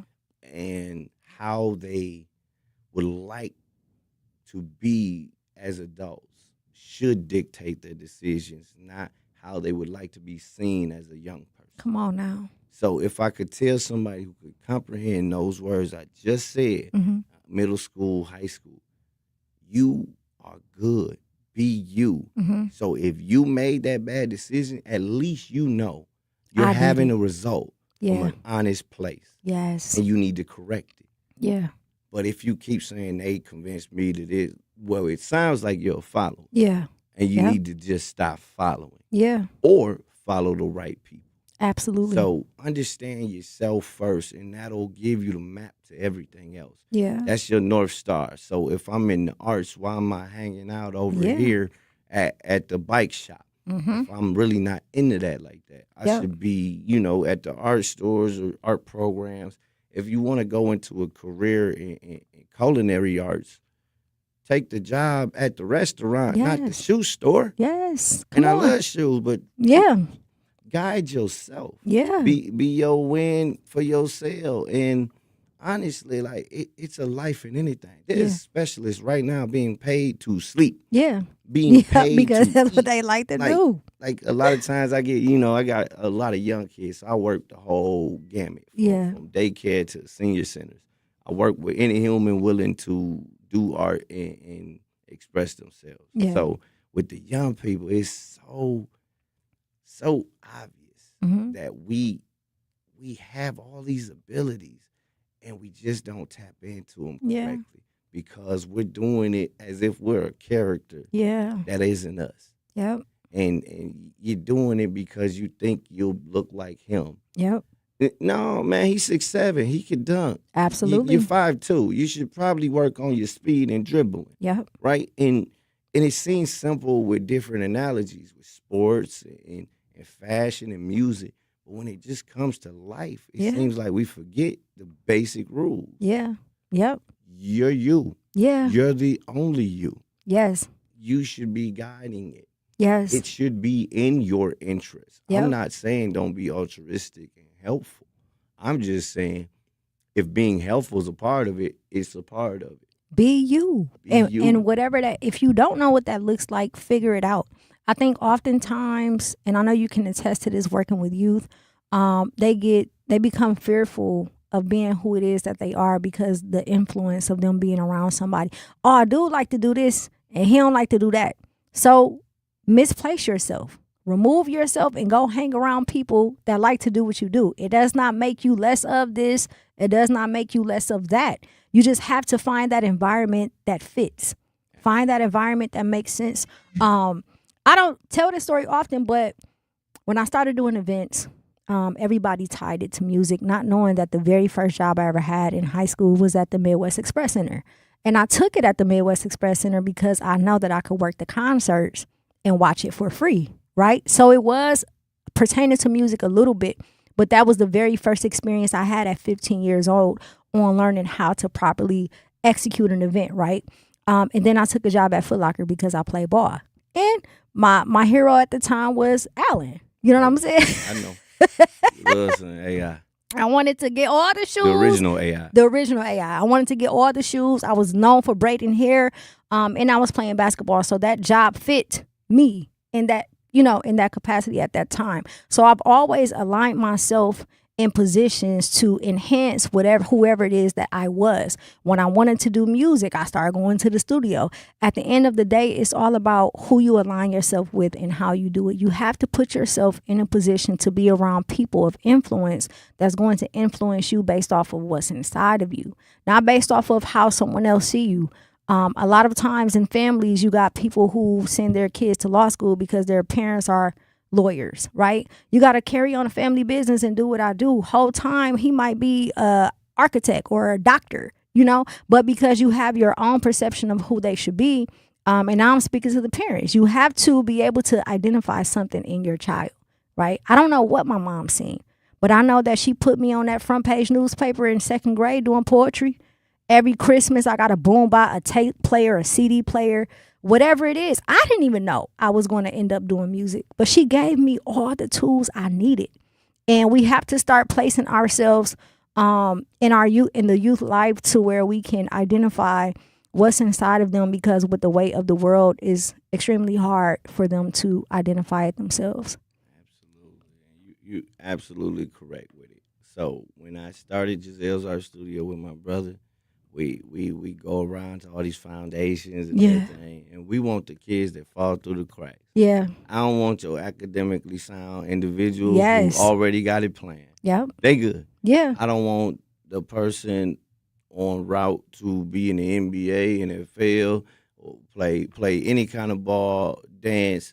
I really want the individual who the teacher didn't see. Absolutely. I don't want the one that raised their hand first. Yeah. What caused the problem, got kicked out. And I ain't saying it like I don't want them. Yeah. I'm saying my target is the individual who, because they are themselves and they are creatives, they fall through the cracks. Yeah. And that's where the world actually is. Yeah. Because if you think about who excelled and what, it got real obvious that it was the creatives in the middle that dictated the world. Come on now. It's somebody that came out of left field. Yep.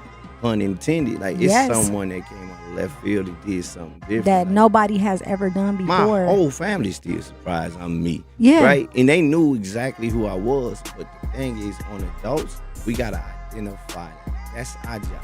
Absolutely. We got so caught up in materialistic things and keeping up with the Joneses, we forgot to look at the little people who was raising and identify, like, he don't like that. Come on now. Like, why you pushing that? She don't like that at all. Why you pushing that? Let them be them. You should give them opportunity to explore and be themselves And creative means because creativity find everything else. Yep. Everything else don't find creativity. Absolutely. Man, thank you so much for joining us today, Vidal. How can people follow you on social media? Oh, just Vidal. VEDALEHILL. Yes. Vidal Hill. You can Google me. I'm Googleable now. I like I did that. enough. Thank you so much for tapping in. Make sure you tune in tomorrow morning for the morning show with Homer Blow and Bailey Coleman. And we will be back tomorrow from 4 p.m. to 7 p.m. Monday through Friday. Thank you so much, Milwaukee. Y'all have a safe evening. 101.7 The Truth.